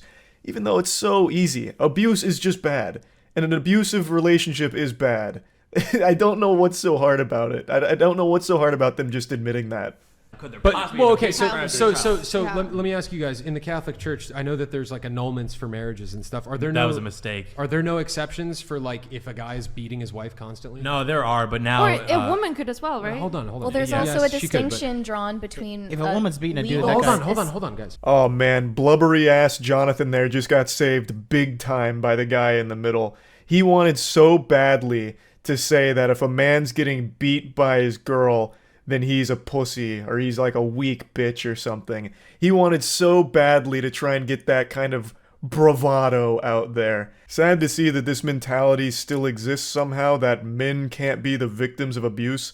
I thought we got rid of that stigma years ago. Jonathan's supposed to be a men's self-help guru? How? Actually, how? Divorces that are initiated by women, Brian? 78%. 78. 80%. 80%. And what percentage of those women have college degrees? Well, it jumps to 90% if they're college educated. Real. Brian, please present the stats to the class. What percentage of divorces are initiated by women? 80%? Thank you, Poindexter, that's sickening. 90% if they're college educated? I rest my case. That's why I only marry 18-year-olds now. They're too young to have a college degree, thus they can't divorce me. What does this have to do with anything? Okay, so you don't want to marry college-educated women? You want to marry dumb women? Like, I don't know. What, you want to just marry a lobotomite sex doll? Cool, like, who cares? It doesn't matter. This has nothing to do with the core question anymore. It's gone fully off the rails and unhinged. They're so focused on picking apart divorce itself. So now they're spouting these stats and making each other mad. So one of the dudes is like, real. And then the other guy is taking a huge deep breath. Why, I oughta. Just hearing that number's making me mad enough to put hands on my spouse because she might have considered a divorce at some point. Like, it's ridiculous. This has nothing to do with what was asked. They Can are I ask- extreme. I wanna I ask agree. I another- agree with that. I want to ask but- like one more scenario, okay? Please. What about if I was giggling so fucking hard because you can hear, I'm pretty sure it's Jonathan go, oh, Jesus. When she says she wants to ask another scenario. Why are you even here? The whole point is to communicate with the women, your guests, right? To ask them stupid questions and shit. Like, if you're so bothered with them talking, what the fuck are you even doing there? two people get married, they have a kid, and then the wife starts cheating? Do you think they should divorce? Absolutely. They should divorce then? Jesus himself You don't said. think it wasn't Jesus, an hold on. adultery? Jesus And you himself could like said. work things through, right? Jesus himself said, in cases of adultery, divorce is So you think that permissible. divorce is worse than physical abuse? For the children? Or cheating, sorry. You think that Cheating cheating is is worse than physical abuse? For the Sorry. children, yes. I actually let out a full belly laugh. So she brings up cheating and unanimously like, yes, obviously you have to divorce when the woman's being a whore. Well, if you've got a slut for a wife, you gotta fucking divorce that harlot, that harpy. Duh. Are you stupid, lady? Absolutely you have to divorce there. After they spent like 6 minutes about, well, actually divorce is one of the most evil things that can ever happen. Divorce is unacceptable. Physical abuse, okay, abuse, you have to endure because you can't divorce. But then when it's cheating, it's like, yeah, you gotta divorce. Jonathan even says crucifixion is warranted. I'm sure he's just being exaggeratory, but he does point blank say that cheating is worse than abuse for the kids, which is a wild take. Both are awful. Your father beating your mother or your mother beating your father in front of your kid is just as damaging as one of them being unfaithful. These are both horrible things, both of which should end in divorce. But for some reason, they seem to only have a real visceral response when it comes to cheating. And then the guy in the middle even gets immediately religious, like, well, in the Bible it says, you know, when cheating's on the table, that's when divorce is absolutely necessary. Well, what the fuck? The Bible also doesn't preach for beating the fuck out of your spouse either. I'm sure you can also divorce in a case like that, so why didn't we get biblical when abuse was brought up? Why did we start trying to justify different levels of abuse and it might be a phase where it's going to get better after and this and that? Dude even wove a whole fanfic about like, oh, we're talking about a man who gets drunk and maybe occasionally hits his wife. Like, what the fuck? Like, why are you making excuses for abuse and not for cheating all of a sudden, right? Like, and Melina even calls that out. She's like, oh, well, what about, like, working through it or, you know, maybe the cheating's a phase. And like, no, absolutely not. Cheating is the end-all, be-all. This is just crazy. Like, I was absolutely howling with laughter when we got to this segment in the podcast. Absolutely I think I'm not going to say this is worse. Divorce I mean, is worse for the children. I already Cheating worse said than physical that abuse. if a Cheating, woman's yeah. getting abused, yeah, I think she should leave. Like, I mean, if it's a brief temporary thing, like What if it's mental abuse? Okay, now Do you It's think less if cut and it's- dry. if it's You are cheating setting mental your abuse? child up. I think there's a small chance that Jonathan may have misunderstood the question. He may have thought he heard, is divorce worse than abuse? And that's what he was saying, that divorce is worse than abuse for the kids. Which is still a fucking stupid take, so I'm gonna tackle that one as well. What the fuck, man? You think that somehow kids witnessing their parents beating the shit out of each other is somehow less damaging than if they had just gotten divorced? You've got some issues you need to work through. My goodness. And then also that lady that's behind them is saying that it's less cut and dry when it comes to mental abuse. Why? Abuse is abuse. What are you talking about? So far up until this point in the episode, she hasn't said too much. She mainly just kind of agrees with everything the guys say. But she says it's less cut and dry when it comes to mental abuse, which leads me to believe that she thinks it should be cut and dry when it comes to divorce for physical abuse. But she didn't say anything. She didn't chime up and say like, hey, I agree, the marriage should end then. She just stayed silent because I guess she was just looking for things to fight them on as opposed to agree with, which I think is always such a weird component of these debates where if you agree with your opponent, you're apparently losing, or you lose points by doing so, which is so fucking backwards. And that's why I think debates in general are kind of worthless, because it's never about changing someone's mind. It's always about just cementing your own beliefs and never faltering and never changing perspective on anything. So nothing good ever really comes from it, except for just general entertainment as a spectator. And this one had me giggling. So I wanted to talk about it a little bit. That's it. So yeah. There are more podcasts on YouTube than there are stars in the night sky. Everyone has been convinced that they're a unique, special little butterfly and that their insight is invaluable. And now that there's so much easy access to recording equipment, everyone gets this insidious little idea planted deep in their noodle that it's time to start a podcast.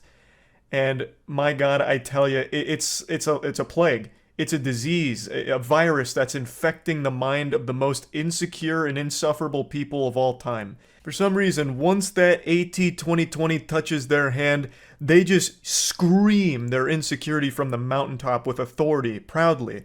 And it blows my mind. But I've never seen insecurity projected quite like what I'm about to show you today. So I am still shocked that he hasn't scrubbed this podcast episode from the entire cyberspace, just wiped it from the internet. Like, if this was a clip of mine, I would have paid every penny I have to my name in order to ensure this never sees the light of day again, that this clip stays buried, like the fucking Millennium Puzzle from Yu-Gi-Oh! It is that embarrassing. Like, you couldn't lock me up in Guantanamo Bay and torture this clip out of me, and yet he still has it on his channel. So the podcast is like a bootleg Fresh and Fit, where they just get a bunch of women together and ask them stupid questions and then rate each other's beauty. And then he gets really offended, like visibly upset, and I really thought he was going to start bawling his eyes out, crying in the fetal position. And I've watched a couple of their episodes now because I was curious if this was like an isolated thing. But no, this is pretty common. This is like a staple in their show from what I can tell, where they just have this section where they ask the women that they bring on to rate their beauty, the rate the podcast host's beauty. Listen, ladies, we're rating just off physical appearance, just off beauty, okay? Same standards. Trust me, we're not going to get hurt, okay? That's the biggest lie ever told since the time Kellogg's tried to convince the world that sugar doesn't make you fat. So, the segment is Rate Our Appearance, basically, which is some actual middle school, literal baby brain man-child behavior shit. That is insecurity at its finest, to have the women you bring on as guests rate your appearance. That's so stupid. I'm surprised they don't also play Spin the Bottle and Truth or Dare. And maybe they do, I've only watched a couple of their episodes, but he says that they're not going to get offended with the ratings. Well, do I have news for you? All right, cool. Stop being delusional. What the fuck? All right, so now what I want you to do is, ladies, real quick, don't fucking waste my time. Rate the guys. Do me a favor, Josh. Stand up real quick, man. Everybody look at him once, man. He's not going to stand up again, all right? So I want you to rate me, my co-host, and then our fucking producer.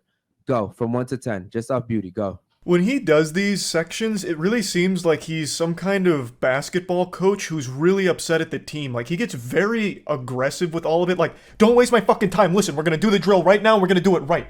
So stand the fuck up, Josh. Look at him. Now spin around, Josh. Okay, good. Drop your pants, Josh. Good. Now rate everything you just saw. Now, don't waste my time. Like, I don't know why he gets, like, so upset even before they hear ratings. Like, he immediately goes into these sections combative. And I watched the whole episode up until this point. Like, he's pretty blunt and like very much so most of the time. But when it gets to this one in particular, he's like angry. Like, even before anything happens, he's already angry. Speaking to the fucking mic. I would rate you. First you're rating me, and then him, and then him. Go. I'll rate you a 7. All right. What is he? I'll rate you an 8, All right. and I'll rate Josh an 8 also. Okay. What about you? Go. I would rate you a 8. Okay. 9. Okay. Come on, he just fucking stood up, bro. Like, come on. I don't even know what he's getting upset with here. She only took like an extra 2 seconds to take another look at the guy. It's like he just lost a gold split in a speed run to this extra 2-second time loss. Like, it's not that big of a deal. I don't know why he's so on edge. It seems like he just really hates the guests that they bring on. Because when he's talking to his boys, he's like much more jovial and joking and smiley. But the second the conversation shifts to the rest of the class here, like the group of women over there, he turns into like a drill sergeant and starts getting extremely serious and loud. So I don't know why they even bring on women to this podcast when they don't even really want them there. And I also don't know why women keep agreeing to go on shows like these, because half the time it's them just like saying, you're not good looking and shit like that. Like, right after this rating section of rating the podcast hosts go through and rate all the women. And they literally give them 2s, 3s, and 4s. And make sure that they know that the hosts don't find them attractive. So I don't really get why women keep signing up for this shit just to get insulted by podcast hosts, and they don't say anything or do anything. Like, the women will insult each other sometimes. Like, they don't ever push back against the hosts at all, so then they just walk away looking silly from all of it. Like, all of it is just a net loss for the women that go on these shows. I don't know why they keep doing it. I would say 9. All right. What about you over there? Go. 2. Okay. I would give him a 9. Okay. What is she over there? I would give him a 10 because he invited me. All right. So again, you sound like a stupid ass bitch. I'm trying Thank to figure you. out why you rated me a 2, because we're not going off our interactions. We're going off beauty. I don't right? like light.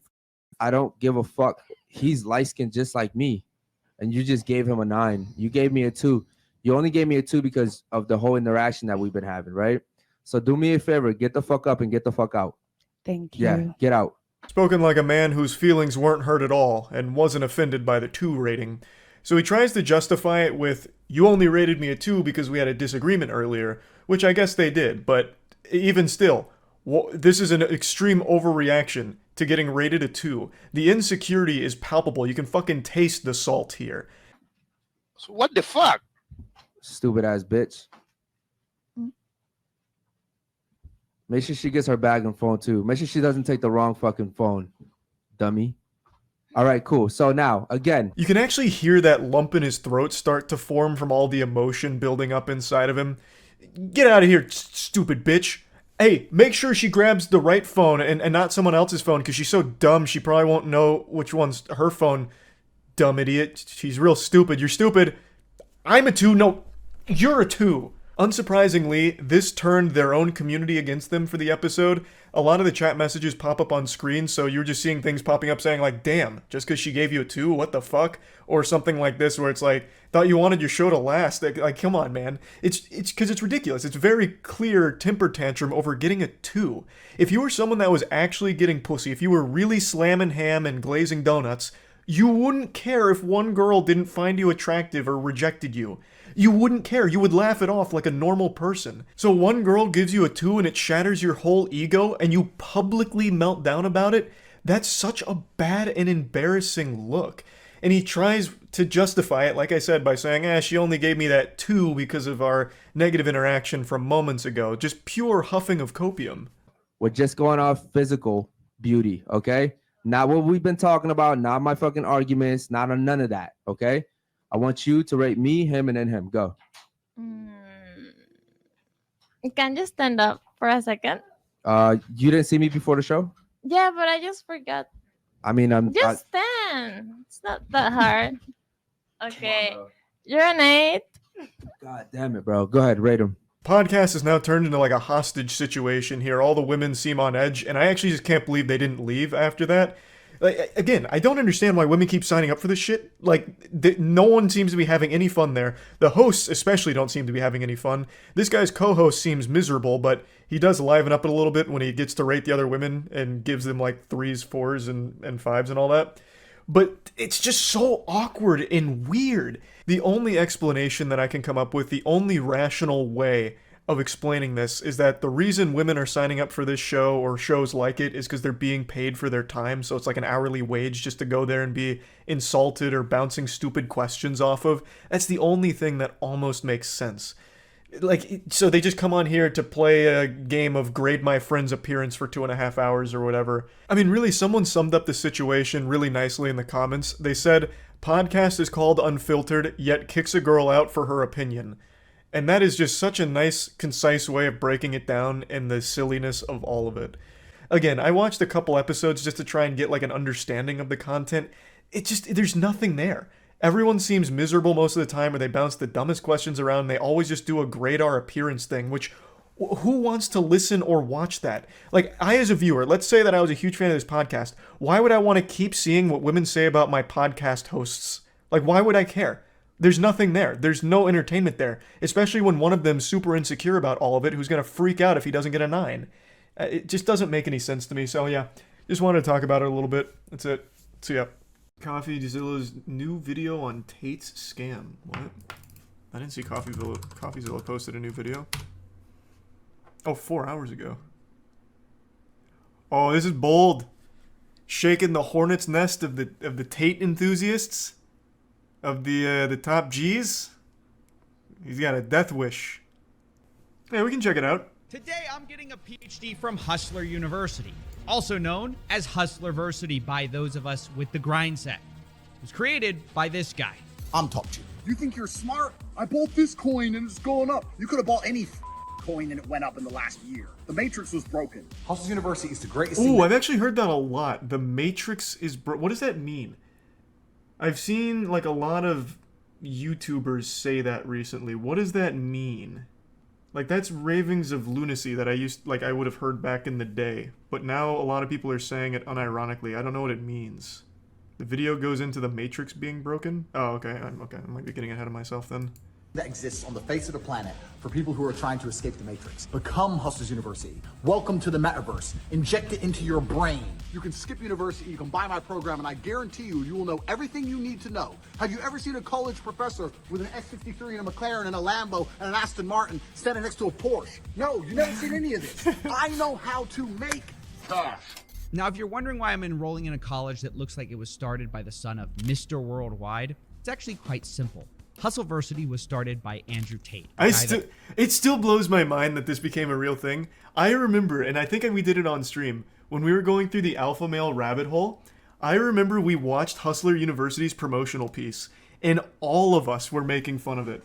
And now people unironically enrolled and bought into it, drank the Kool-Aid. It's crazy that it actually popped off. That is the power of marketing on TikTok. If you just put enough money into TikTokers, people will always buy it. It blows my mind.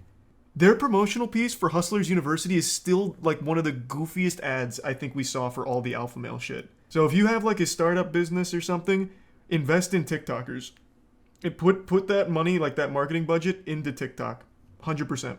And I guess the real question is, how did this happen and why?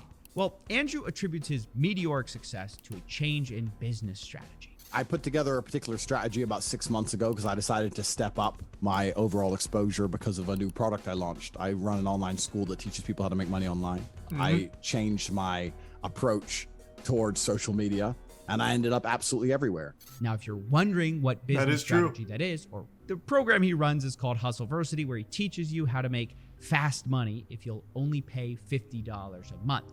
And one of these fast money methods turns out to be selling Hustleversity to new people by posting clips of him, Andrew Tate.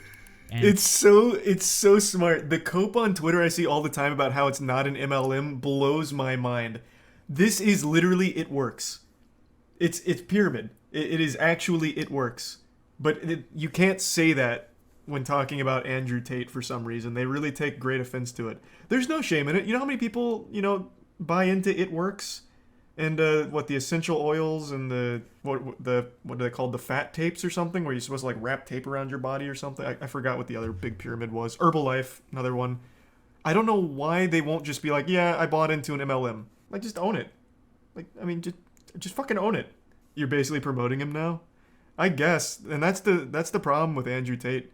No matter what you say or what you do, people are going to believe it and get into it every single time. But this is just too interesting not to. I haven't actually seen someone dive deep into Hustlers University past just making fun of it. CoffeeZilla dissects things that he talks about really well. So I'm super curious to see everything that he learned. So yeah, on this one, I'm just going to accept that there's going to be a few people in chat that for some reason buy into Hustlers University. Is what it is, man. I really want to see the analysis from CoffeeZilla on this. Andrew Tate is the one true savior that will save you from poverty. He's basically Morpheus from the Matrix, and that's not even me calling him that. He calls himself that. I get called Morpheus a lot. We are living inside of the Matrix, and I am Morpheus. He says he wants to wake you from your mental prisons, all by selling you a program that sounds like what high school dropouts used to put as their education status on Facebook. Attended the School of Hard Knocks and graduated Hustleversity with a PhD. Wait, you're a doctor? No, that's the Pimping Hose degree, which is something, by the way, I didn't make up. It's a course that Andrew Tate himself sells. But I don't think you want to take advice from someone who's in the middle of a human investigation. And that's not even to mention accusations of beating women. Or him allegedly those accusations could happen to anyone. Was, quote, Andrew does have one undeniable skill that seems to be responsible for most or all of his success so far. He's just really entertaining. I hate everyone equally. I've said that since the get-go. He is the most entertaining clown you can find in the alpha male space. And that's why it's probably worked so well. Between TikTok promotion, the MLM stuff, and just him being so enjoyable to laugh at, it's popped him off. Wild. Do you think the guys paying for this think it's a joke? I think there's a good balance of people who pay for it, like ironically, like, haha, I'm part of Hustlers University, and people who actually believe it. And I think the believers probably outweigh the former, which is sad, but it is what it is. It's the same for every other alpha male we ever looked at. You remember the guy who's a self-admitted cuck? Oh, fuck. It's only been a couple months. It's the big guy. He sells the course on, like, so your wife doesn't want to fuck you? That's okay. No, I'm talking about alpha males, bro. Is it Jack Murphy? It might be Jack Murphy. Oh, yeah, Jack Murphy, right? This he's literally a cuck. But he's also an alpha male. So he's teaching you how to be an alpha male while also being a cuck. It's this guy, right? A lot of these guys kind of all look the same, like bald and a beard. Is it this guy? Don't come at me and call me sexist or racist or any of these things. I hate everyone. I don't care if you're black, white, straight, gay, man, and woman. I hate you anyway. I do know how to administer CPR. However, I will not administer CPR unless you're a hot female. If you're some fat dude and you just had a heart attack and I don't really know you. Is that a lady billing you and you back and rearrange your bones? Why is it being massaging for 4 hours straight, bro? I have a lot of muscle. It's painful to carry it around. It's a 2-hour massage. People are starting to realize that the only real currency is attention. Clout. Like, the worst thing that's going to happen to you is not that you go to jail. The worst thing that's going to happen to you is you become irrelevant. Yep. And this is what separates Andrew Tate from a lot of the fake gurus I've covered in the past. Jones and Tate operate sort of on this playbook where entertainment is king. They say a bunch of outlandish statements that builds attention, and then once they're the crazy guy, all they have to do is say a few basic things that everyone agrees with, and then their audience suddenly thinks they're a genius. I mean, everyone... That works for everything, by the way, not just people. This is the same thing with QAnon. Like, QAnon has the wildest shit, like believing JFK Jr. got revived and is still any day now going to cruise around some random corner in fucking Washington and announce his presidency. The reason they have so many people is, well, I guess the big reason is everyone wants to believe something that makes them feel special. But another thing is they also then put in some things that are true. Like, there's a lot of pedophiles in Hollywood. It's like, oh, well, it turns out there are a lot of pedophiles in Hollywood. I guess QAnon's right about everything else. It just becomes like a gateway. So you sprinkle in like little truths for the lunacy, and then you get people to buy into it. So it's not. It works for more than just like individuals. Everyone knows who Q is, right? Fuck me, I've heard so many different reports on who Q is. I couldn't tell you. Is it one of like the Clintons or something? I don't remember. There's so many theories on who Q is. It could be fucking anyone. I think that's what makes society function. I think that's what makes the world function. I think that men and women falling in love and having children and having families are very, very beautiful things. Well, who doesn't agree with that? And he'll talk to like men's issues. He'll talk about how lonely men are. Yeah, sad Most men are absolutely and utterly invisible. But, I was just about to fucking say that. I paused too late. Yeah, the whole most men not being invisible, you're not invisible, men feel invisible, this and that. That's everywhere. That's a really big platform for alpha males right now. I see that shit all the time. I think, what channel was it? Is it Sneeko? Sneeko's been big on, like, all men feel invisible now. Like, that shit is all over the place. So, like, all of them kind of regurgitate the same points because it's really effective. This is the truth about masculinity, right? It's very easy for women to sit here and complain about the top 2% of men because I dealt with this guy, he's arrogant, blah, blah, blah, blah. Most men don't even fucking exist. They send 10,000 DMs and never even get read, let alone replied to. And so this makes it so that the many people who are trying to say, Andrew's just crazy, they don't see the full con that he's running because the crazy is only half of the game. Because eventually people hear the other half, the basic stuff that's obvious, and go, well, he's that's not just tough totally love. Crazy. Yeah. And people just eventually kind of go down the Tate rabbit hole where they think, you know, maybe I can leave the Matrix and get girls, jets, and Bugattis. Maybe I just need to become financially free. How do I do it? Who's looking out? Hustler University. That's where Hustleversity enters the picture. So we can see why Hustleversity is on the one hand so popular, despite being so bad. Because otherwise, this whole video is anticlimactic and confusing. Because when I first joined Hustleversity, I thought it's got to be different, right?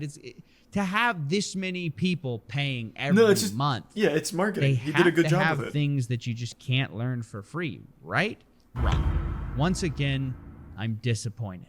He assigns a so-called professor to each skill, and all of this takes place inside of Discord servers. And in these chat rooms where your instructors have a fraction of the charisma. You're paying $50 a month for a fucking Discord.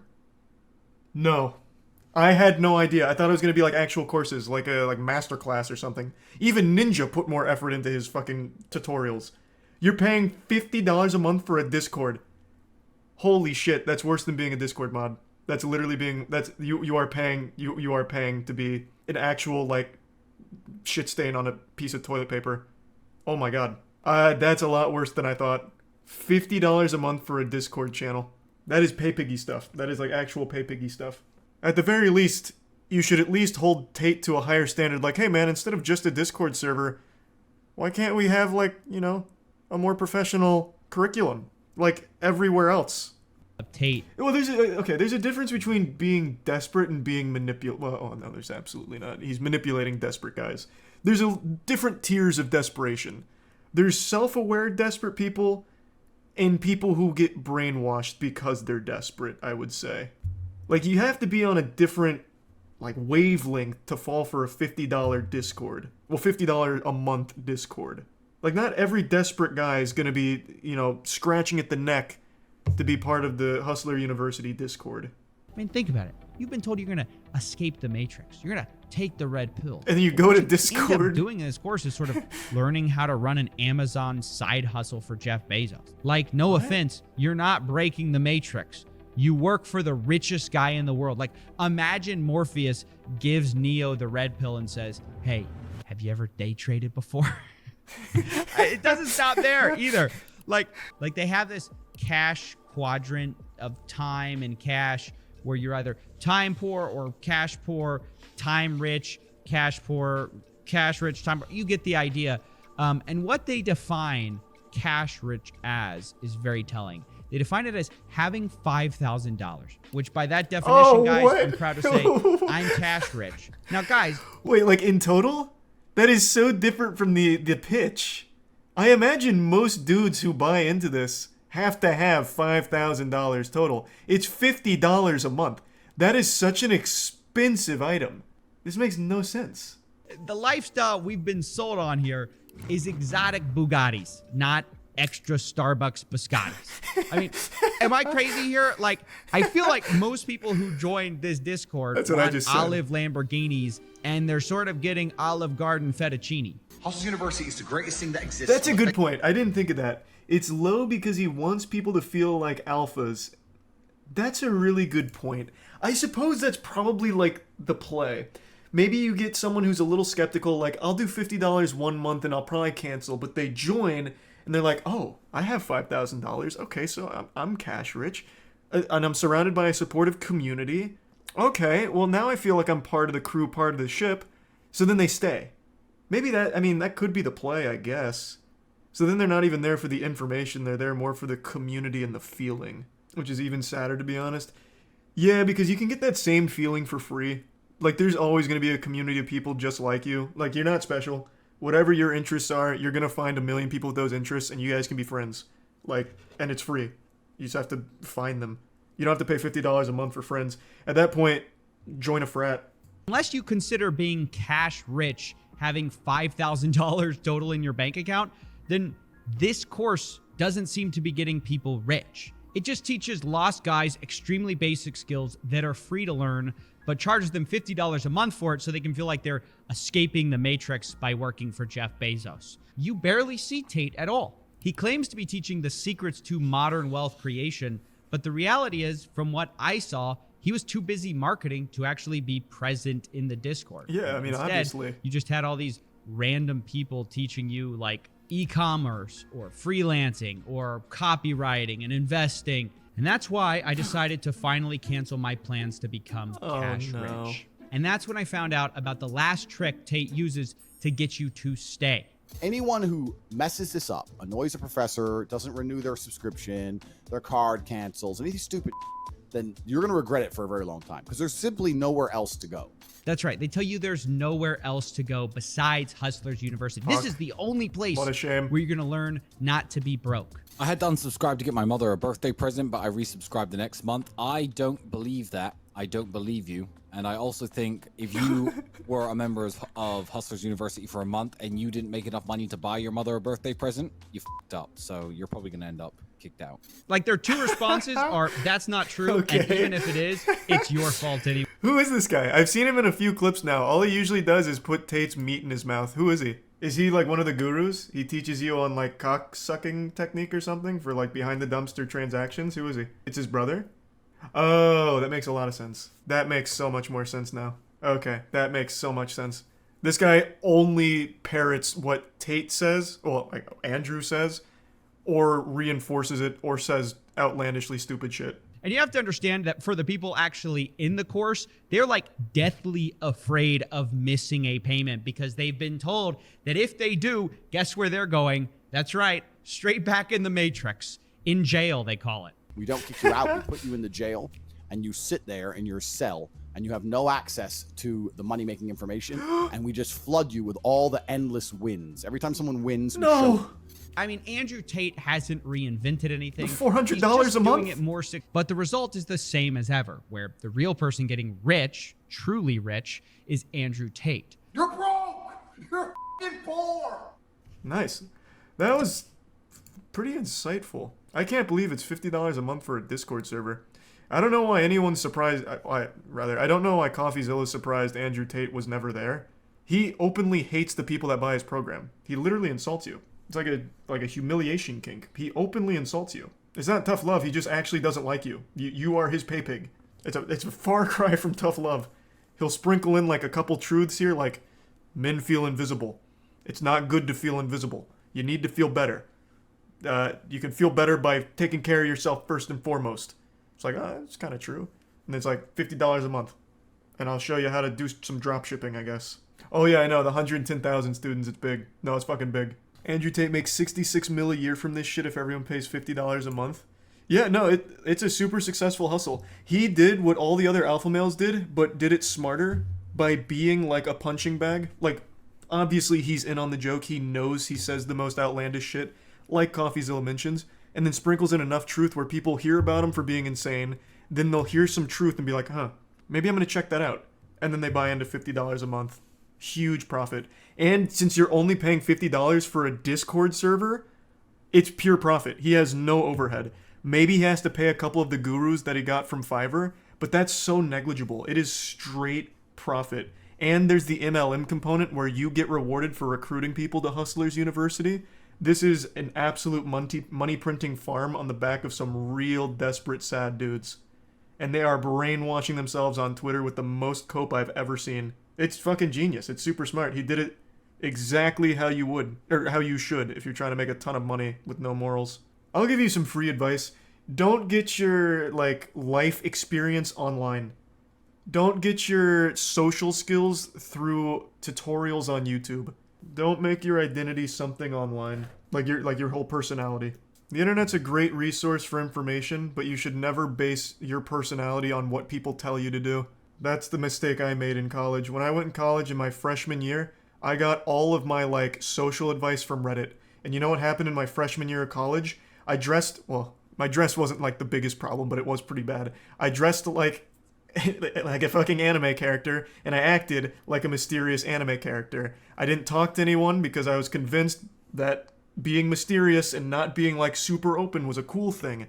But instead I scared everyone away from me. I was completely lonely and fucking miserable. There are just things you can't be taught by people online or communities online. I don't even remember what came over me, but going into my sophomore year, I recognized how miserable I was, and I was like, something's got to change. I mean, something's got to give here. So, going into my sophomore year of college, I signed up to room with random people. I was like, I need to be on campus, I need to be around social people, I need to experience life from outside of the computer and what they tell me.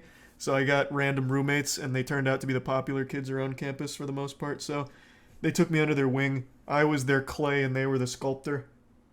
I learned all of my social skills through them like a sponge. The only thing more pathetic than a guy who calls himself an alpha male is a guy who calls himself an alpha male and then tries to sell advice to desperate, lonely men. Hey guys, it's your boy Fresh Penguinz0, and today we're going to talk about all my W's. Stay tuned for it.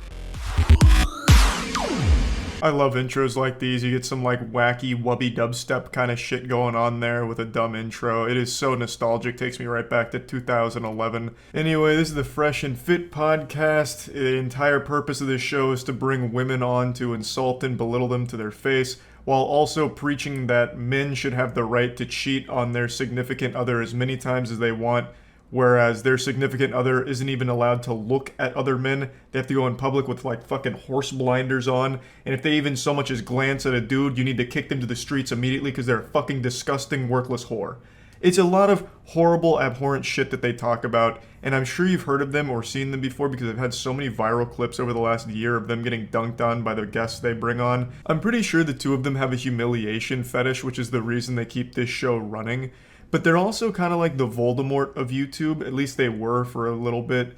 They used to copyright claim and copyright strike anyone that would make fun of them or joke about them, saying that it was damaging their brand or making them look silly, even though they themselves are the clowns in their own circus. They're making themselves look fucking stupid. They never actually won any of their strikes or claims or anything like that. They all got overturned. But still just absolutely cowardly pussy behavior from people that claim to be alpha males. But anyway, I'm not here to talk about Fresh and Fit as a whole or the entire production of it. I want to focus on one video they posted in particular, one that I still think back on with a little wet spot in my trousers. It's one of the most delusional things I've ever seen from a YouTube channel.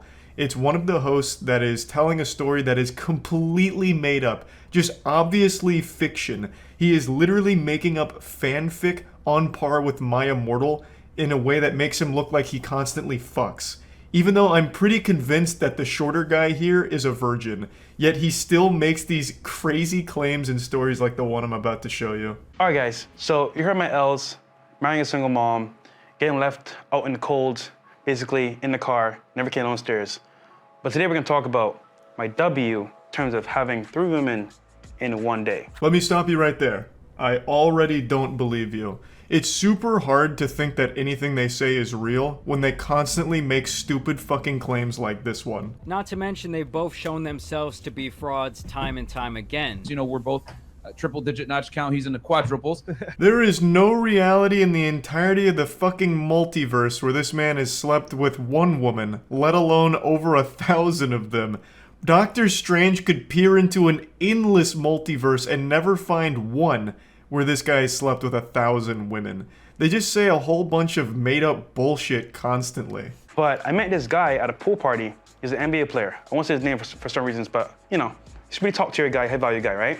I'm at the bar ordering drinks for my friends, and he says, "Yo, bro, what's a good spot to go party at tonight?" I told him, look, bro, you can go downtown, you can go to Brickell, Wynwood, doesn't really matter, but I'm going to downtown because it's a really good spot. And then he's like, yo, bro, are you on Instagram? And then he added me on Instagram, we became best friends, he got me a tryout with his NBA team, which I absolutely crushed, and became a starter on the squad, setting NBA world records. He invited me to Thanksgiving at his parents' house, I fucked his mom, and then the whole family clapped. That would be more believable than the story he's about to tell from here. I was like, perfect, yeah, I am.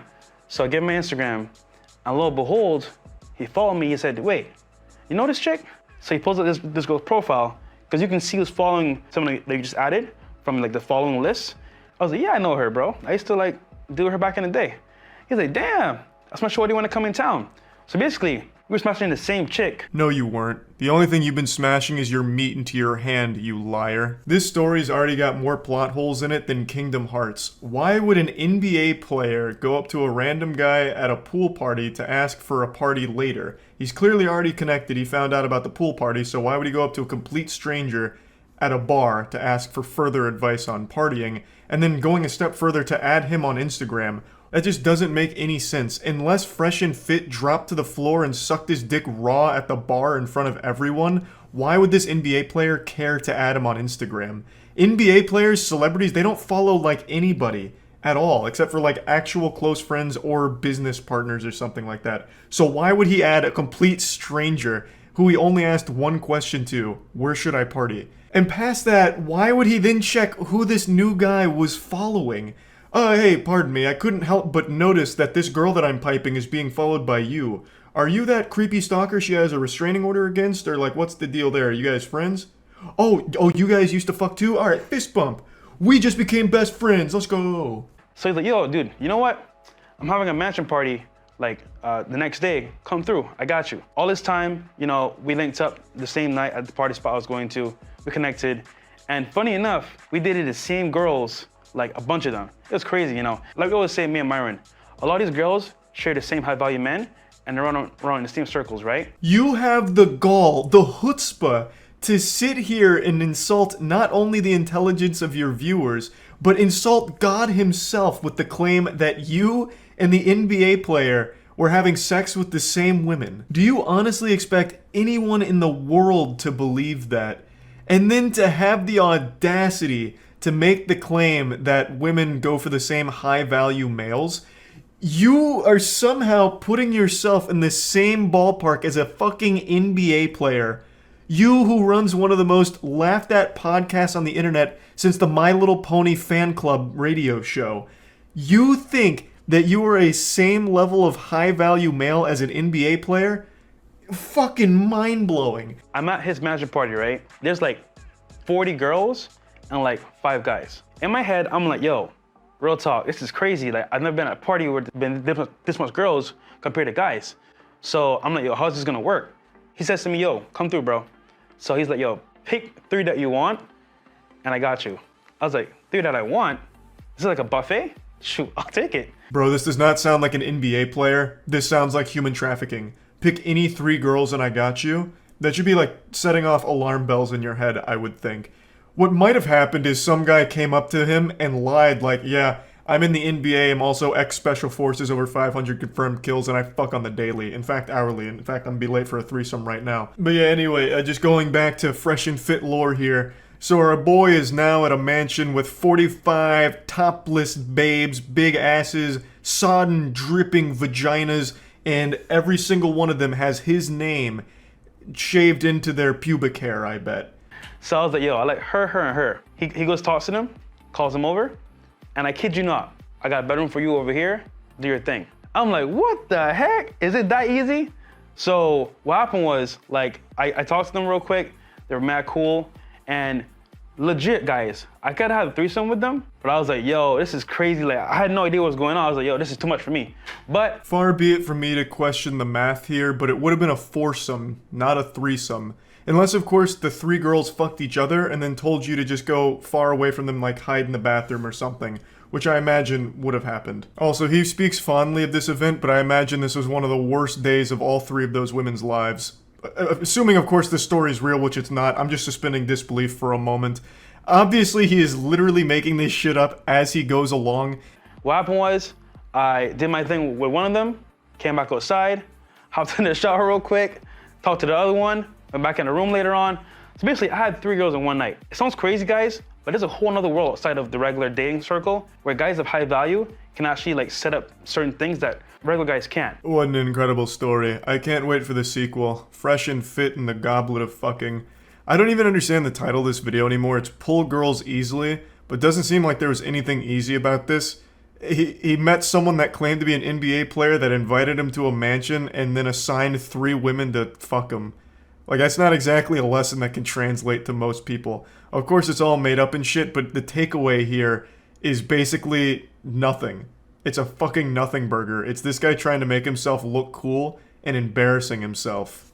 So translate that into like my own lifestyle. Now from Instagram, I say, you know what? I can have 3 in one day. Why can't I do it myself? Learning from Deals on Demand that you guys are gonna learn if you bought the course. We're gonna re-release it soon, coming up maybe like next month. That whole setup there can be done for yourself through Instagram or dating apps. How is me buying your course going to help me fuck 3 times in one day? Is the course just that NBA player's phone number for his mansion of sex? Like, there's just nothing you can really teach from this story you've told here. Nothing translates. There's no lesson. You picked 3 girls that a guy then instructed to have sex with you. And it never happened in the first place, and I hate that I keep suspending disbelief for even a fraction of a second to entertain the idea that this happened in reality, when we all know it didn't.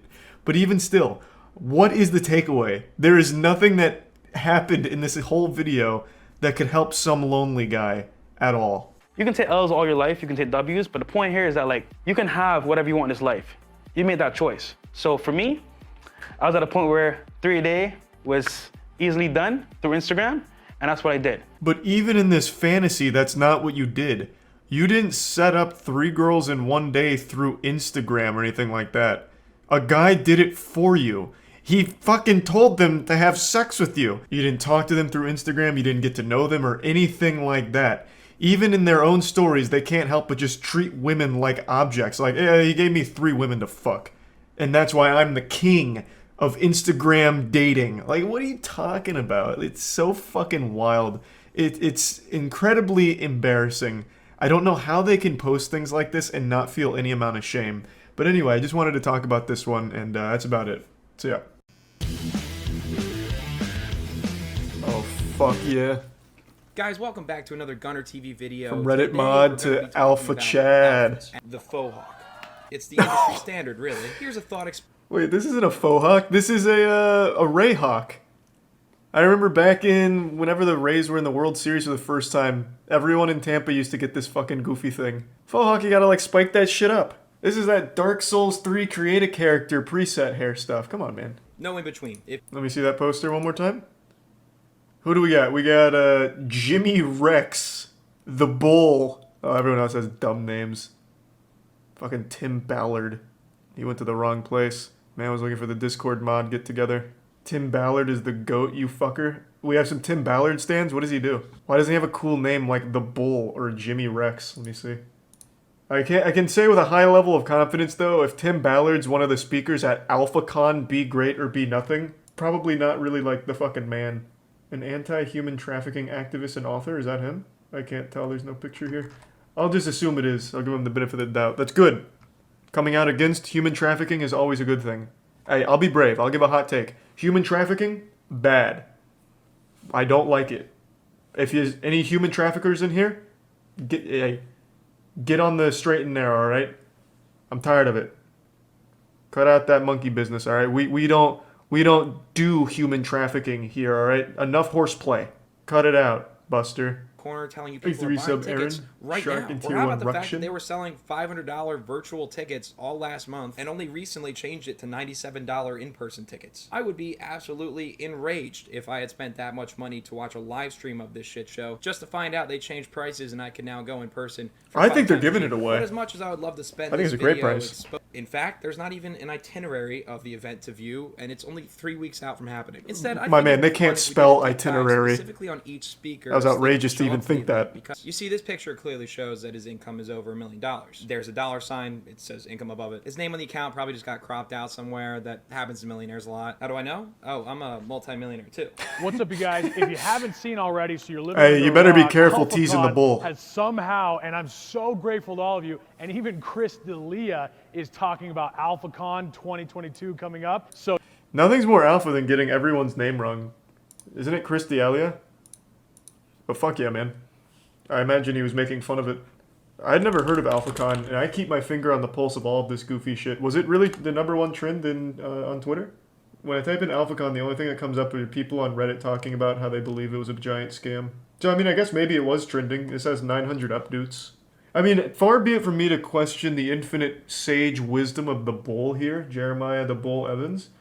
But to me, it looks like the only things that come up when I look at AlphaCon are people talking about how it was a scam.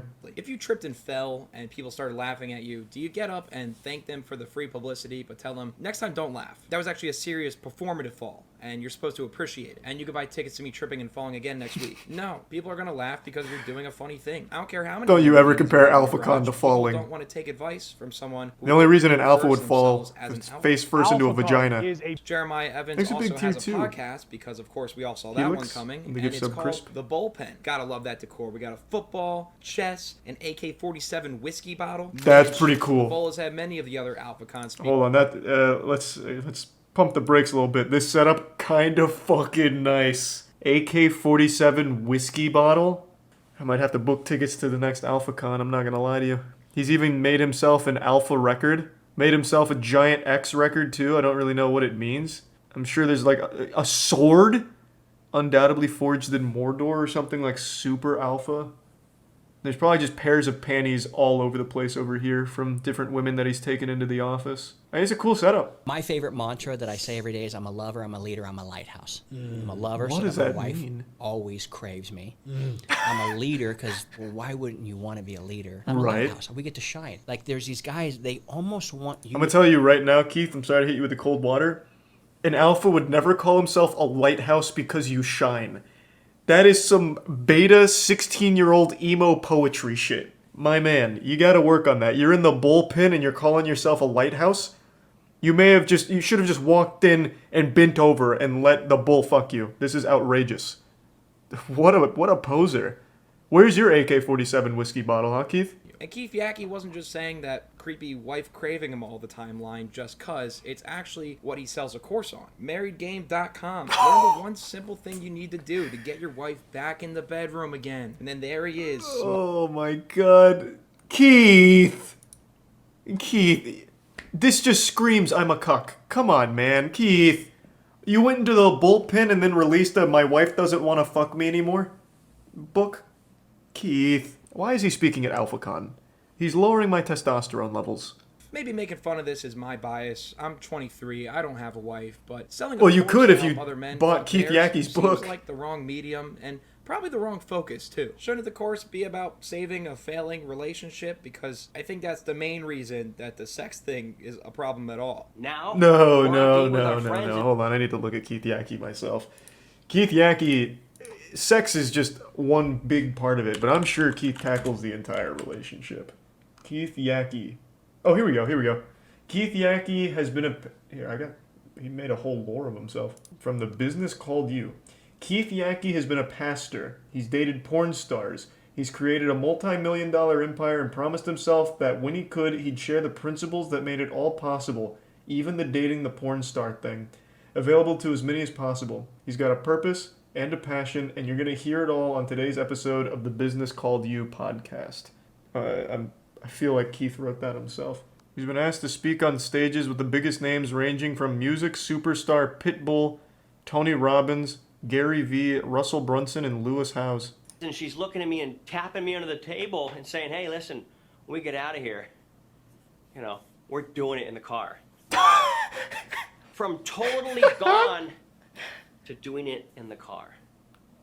Keith, you dirty dog. Damn, he's getting hard. From your wife is going to be blowing you in the middle of a Ruby Tuesdays. That is my promise to you. And with powers like that, it's no wonder that deal. Keith Yackey got the AlphaCon invite. Diesel Brothers on Discovery Channel, owner of One Mission Nutrition, FitCon Expo, and author of The Divorce Handbook. Of all things, Yeah. The Divorce Handbook, all caps, like he's particularly excited about it. Divorce! Let's go! It's more like he's Get mad ready to about file it. that paperwork. Custody battle for the kids. Intense stress getting back into dating. Fuck yeah. $850,000 for violating the Clean Air Act over 100 times. That is Hey, alpha that's as alpha fuck. shit, Following yeah. Environmental government compliance That's laws. pussy shit. We're literally called the Diesel Bros. He's Fuck rolling that. coal. Diesel it up. I mean, for Alpha's sake, look at the first thing he reads every morning. If you don't kill it, your family won't eat. That's facts. Really. No fucking way. This is something I've always noticed about alphas. They live their lives like actual high school girls. Putting words on your wall that are supposed to be like inspirational, but then like putting your man spin on it. If you can't handle me at my worst, you don't deserve to have me kill your deer. It's like, it's so weird. The Divorce Handbook, because you're not a pussy. Joker quotes, oh true. Fuck the fucking fuckers before the fucking fuckers fuck you. This video slaps, not gonna lie. I told you, man, I recently found this guy's channel. I think he's great. Gunner TV. Fucking criminally underrated. I saw his Jack Manley video, and then I saw he made something on AlphaCon, which I'd never heard of, and so far, this is some fire. It's a self-fulfilling prophecy. Get hired to speak in an event, get pictures and videos of you doing so, and then use those to promote and get hired for more speaking events. And repeat this cycle enough, and eventually you're going to get hired to speak at an event with a dumb fuck name and premise, like AlphaCon. Hey, let's not get carried away, alright? AlphaCon is a great goddamn name. Andrew Cordell. This guy actually does kind of look like Samwise Gamgee. Andrew Cordell. This is such a flattering picture of him when you Google his name. It's like he's about to judge your dish on MasterChef. This just sent me to a non-existent, not secure GoDaddy website. Thanks, Andrew. What does he do? I just want to see what he does. It's a giant fucking nothing burger of information. I guess I'd have to watch one of the videos. Let me see. Okay. Gunner TV wasn't wrong. The videos just do not work, nor do they exist. Not a single one of them work? This is the guy that's going to take my business and turn it into an empire? A guy who can't even check to make sure his own videos work on his website? Want to learn the secrets to systems and processes that successful empires have been using for decades? Is it placating the audience? Like, just giving them nothing? Business isn't doing so hot. Andrew Cordell is my last chance. Time to apply. So it looks like he's done something kind of smart where he doesn't put the absurd price of his teaching publicly. So it looks like I would have to apply. I'd have to have a conversation with him, and he'd tell me what I owe him. Like, even just having that phone call, he'd probably bill me like 20 grand. What's up, guys? It's Gunner, the Monster Cock TV. Yes, I own every card here. If you guys haven't heard yet, GunnerCon 2022 is coming up. It's all about Now that's the real alpha shit. business growth and growing your business. And you know what? It is about being a gunner. The world doesn't want you to be a gunner, but a gunner is strong, a gunner is cool, a gunner is smart. Look, guys, I don't want to oversell this event, but it's going to be... Now tell me how to fuck my wife. It's going to be tantamount to the emancipation... Otherwise, I'm going back to Keith Yackey Yackey at It's going to AlphaCon. be tantamount to women's suffrage. It's going to be tantamount to something big. And we've got a lot of great speakers this year. We've got Gunner, then Gunner, followed by Gunner about 7 more times, and then Keith Yackey. He's not Yeah!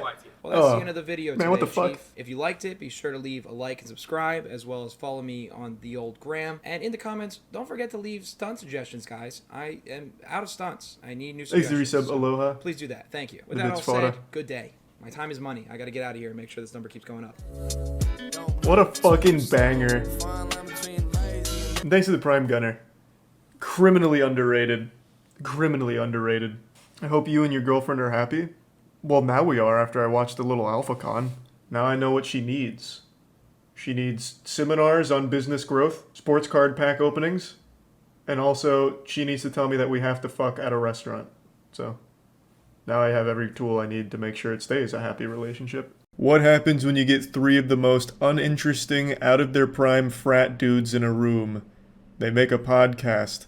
And like all other alpha podcasts, they focus on shitting on women. But this time, the unique selling point of this alpha podcast is all 3 of them rolled a 0 in the charisma stat. Between the three of them, they can very rarely form a complete sentence. It's like a game of fucking Mad Libs because they can't help but keep interrupting each other, and the one time they brought on a female guest, I think she maybe got 3 words out before they kept, like, dogpiling on every single breath she took. It is an outstanding disaster of insecurity. It's also adorable how hard they all try to appear as, like, this peak sigma alpha masculine specimen. This is a podcast I'm sure none of you have heard of. I only found it because a YouTuber named Chad recently made a great video on it, and I knew I had to dive into it and watch more of their content.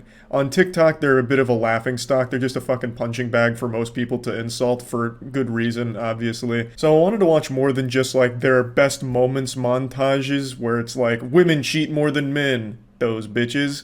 Like, I wanted to watch, like, the actual full context and full episodes. They have 3 right now.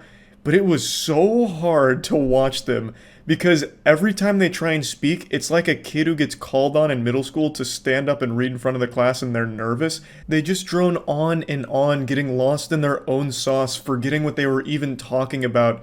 They just keep fumbling over words and they just keep placing new filler words in there and it makes no fucking sense. It's like, I have no mouth and I must scream some dumb shit, but they just can't do it. Let me show you. Yeah, plus, like, too, when you're in that bracket of fucking really financial, I'm not, you know, but one day I will be, when I'm in that bracket of, like, being fucking rich as fuck. Right. I feel like, you know, especially, like, I don't know, like, a lot of dudes get played for their fucking money. And, yeah, a lot. And they get made look like fucking fools. Because after a while, too, you know, money could only get you so far with getting pussy and shit. Well, it depends. At the end, and it's true, and, like, they'll be like, oh, fuck him. I'm tired of him. The fucking housewife. That bitch was plotting. He was plotting from the jump. You know, what's funny, because I was that's like, her personal need. Yeah, right. Which I don't understand. That's what I'm saying. So, Yeah, like, fuck that. why are you gonna use my money that I fucking made to do something? Yeah. If you want money, you ask for it, and I'll gladly give it to you. Yeah. Because I don't want if you sneaking money we're out the day. financially fucking way better off than most. Yeah. Yeah. But, yeah, just don't, like, fucking, yeah, I fucking agree. But, like, This was from the timeless classic, Women Cheat More Than Men, their biggest episode and a real hit. I couldn't watch the whole thing because this is the whole thing. Stretch this kind of conversation across an hour and 15 minutes.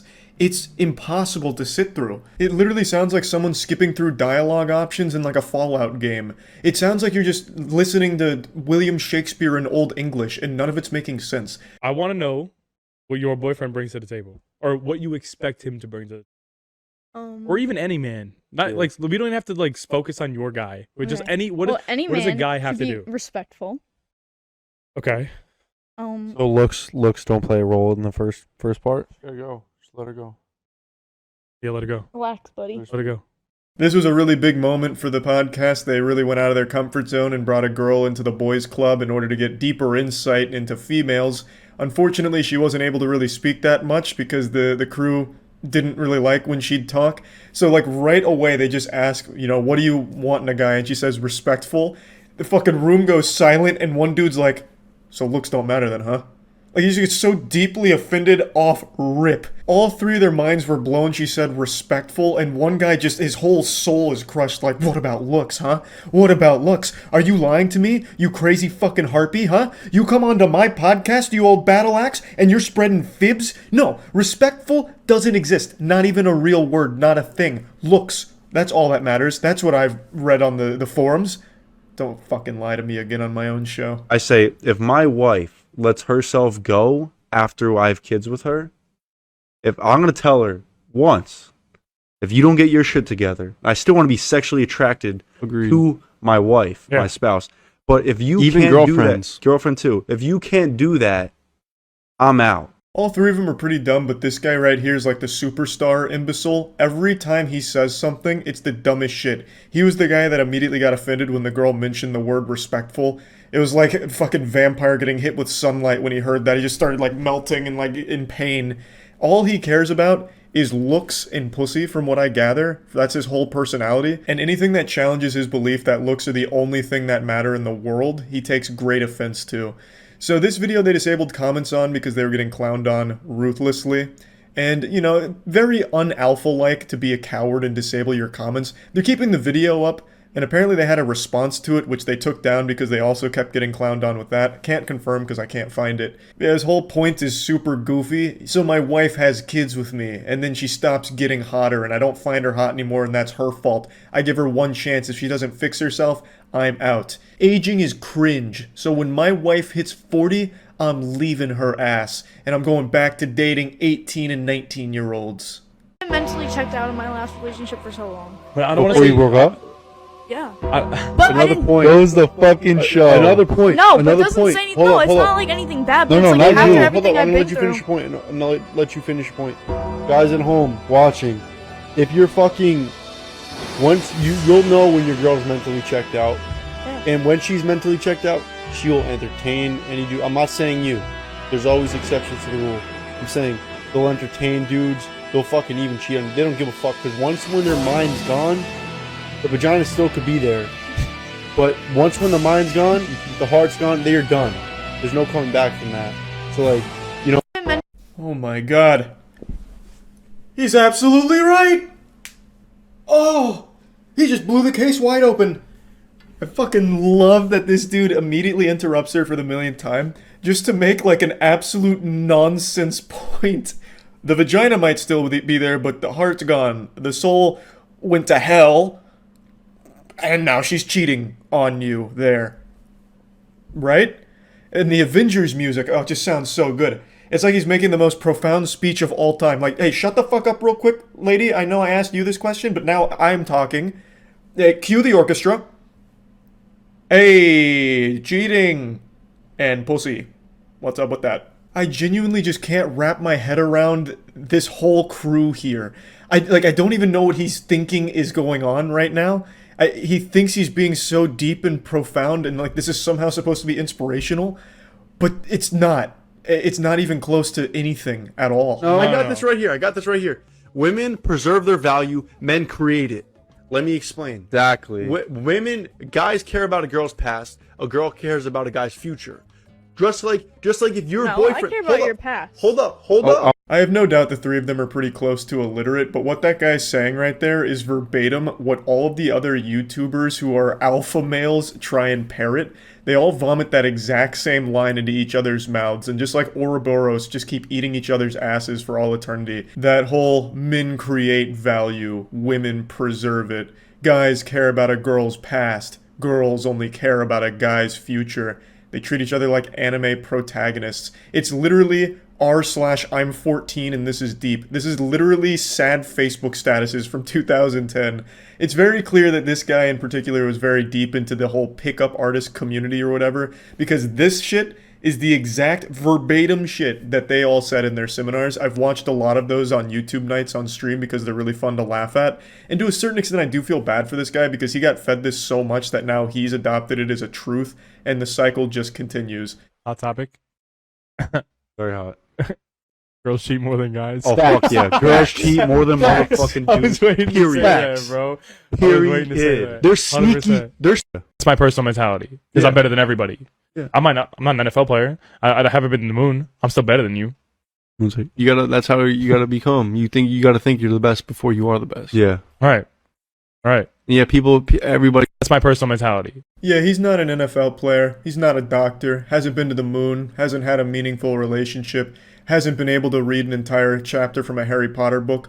But you know what? He has a podcast, so he is better than you, pussy. I feel like if I was an employee at the Best Buy they bought the Blue Yetis at, I would be overcome with guilt if I ever found this podcast and recognized them. I'd be like, fuck, I could have stopped this from happening. I could have been the hero if I just didn't sell them the Blue Yetis. It could have all been stopped before it even started. Honestly, this has nothing to do with what we're talking about, but what's your take on fitness chicks? Valid. Like, as fuck.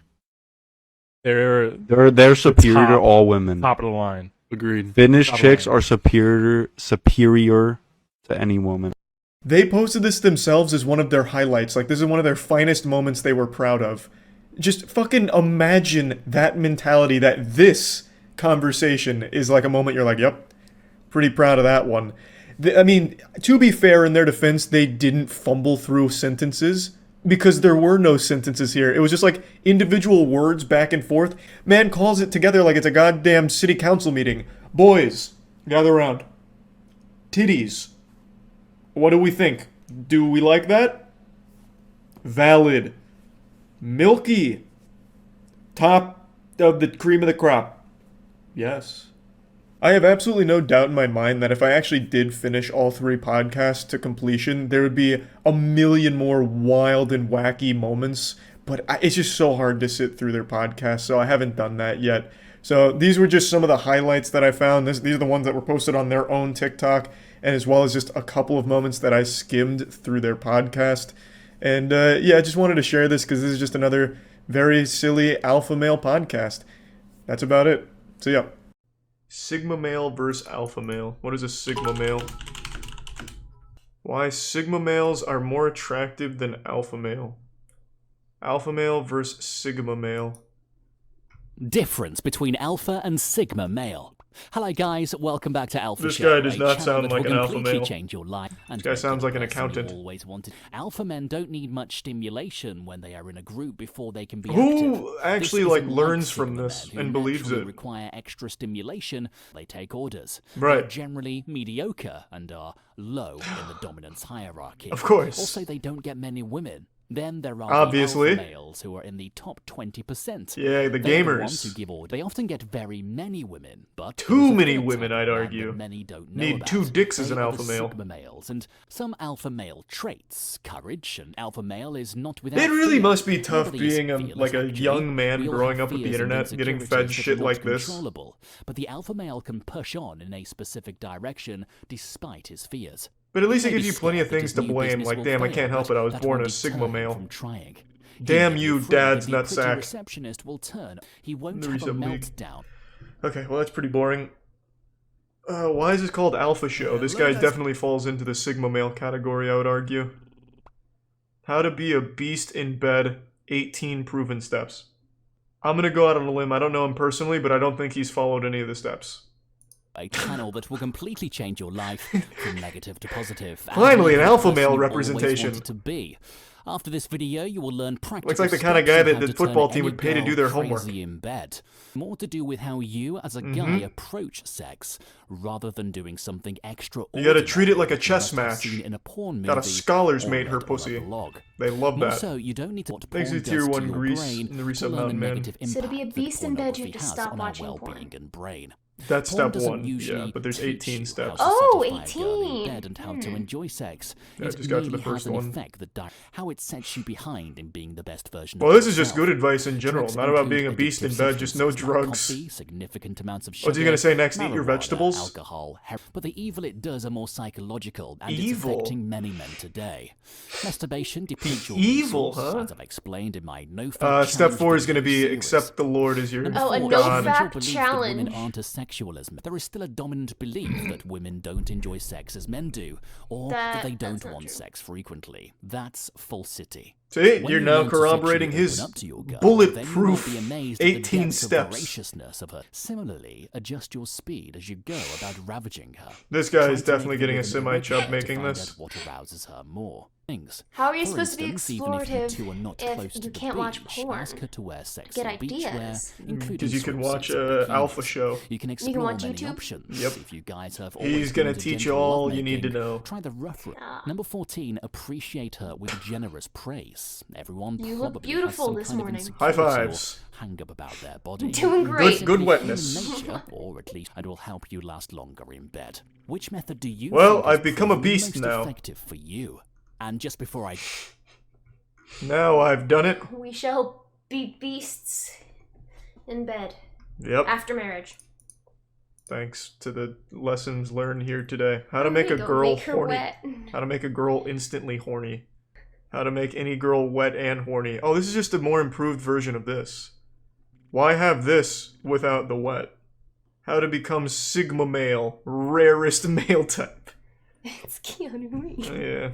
You first have to make her want to fuck fuck you. Is that correct? No, no.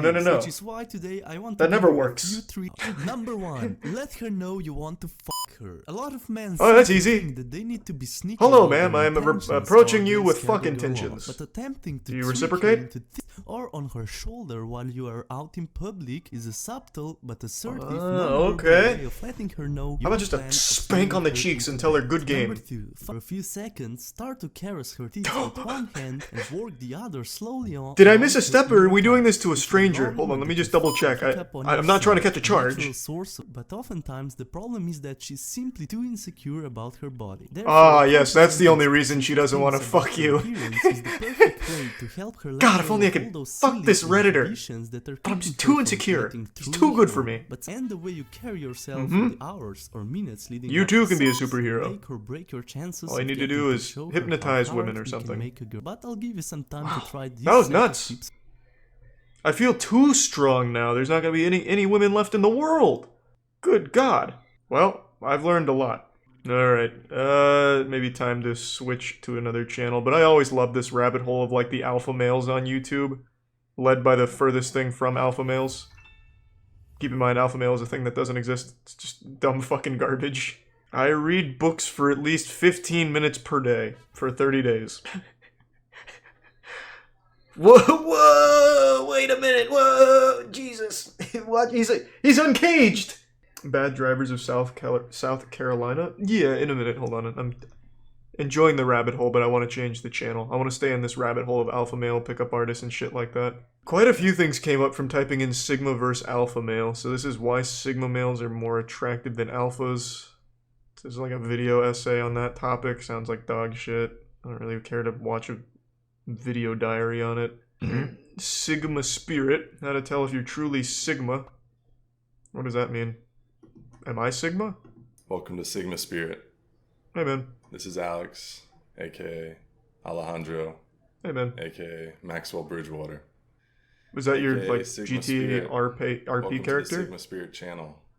In today's video, we're going to talk about alphas versus sigmas. Goes back to that old cliche about comparing apples and oranges. You can't really compare sigma males and alpha males. Why? In many ways, alpha males are polar opposites to sigma males. Uh-oh. But not always. You see, Wouldn't that be a beta male sigma though? males God. are never truly in contention with alpha males. So confusing. Would very, very rarely ever take an MMA match. That said, alphas are different from sigma males. Okay, but in let's more skip. ways than one. Sigma males are self-reliant. Okay. They don't need us because there's a system around them. I bet this guy shits on astrology, like the people that believe in zodiac signs, and then goes around preaching about Sigma males and the signs you're a Sigma male and your Sigma male horoscope.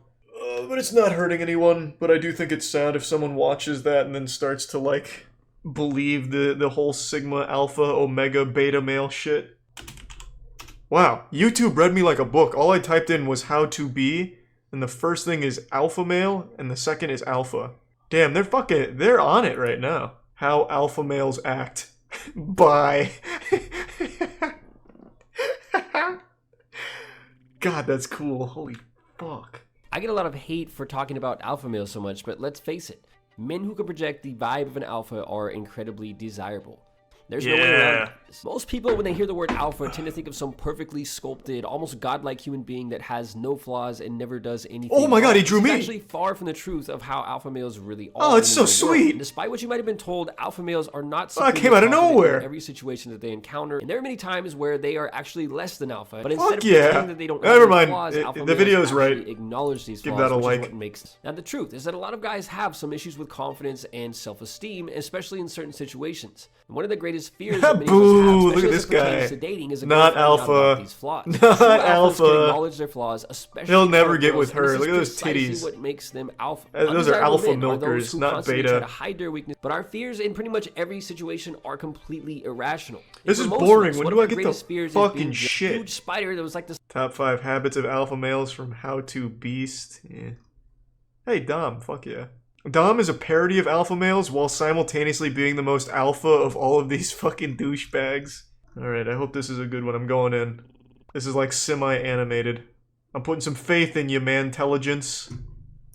Gentlemen, today we're showing That's not even an alpha male talking to me. Help you 10 tips that Who's make a this night and guy? day difference Your in how boyfriend? you make your approach. And He looks because you want weak. to be 100% Pussy? sure. And one of the best ways to do that is to start with a simple, low-stakes game to get you warmed up and talking. the fuck now, are you who's talking ready to about? play? The goal is simple. The point of this game is to keep the pressure. Oh, low. I see. I thought you were like challenging them to a duel or Talk to something. whoever you Go down the pickup artist rabbit hole. I think I've seen every shitty pickup artist that has ever existed on YouTube. That has been one of my biggest guilty pleasures. I love pickup artists on the platform. They're so good. Like, so fucking good. Kristen Valentine pickup lines.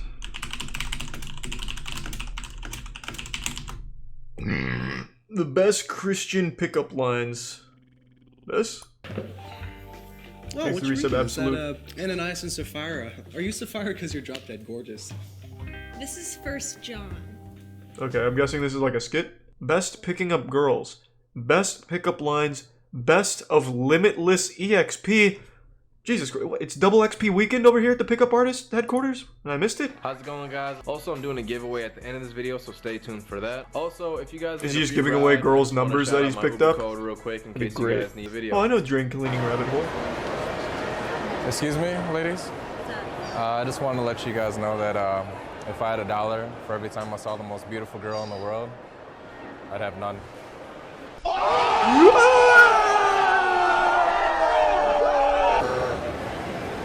Dad! Mom! God, this shit is always so bad. Dad! I wish that prank channels never got popular. It's just such a public nuisance. It's so fucking dumb.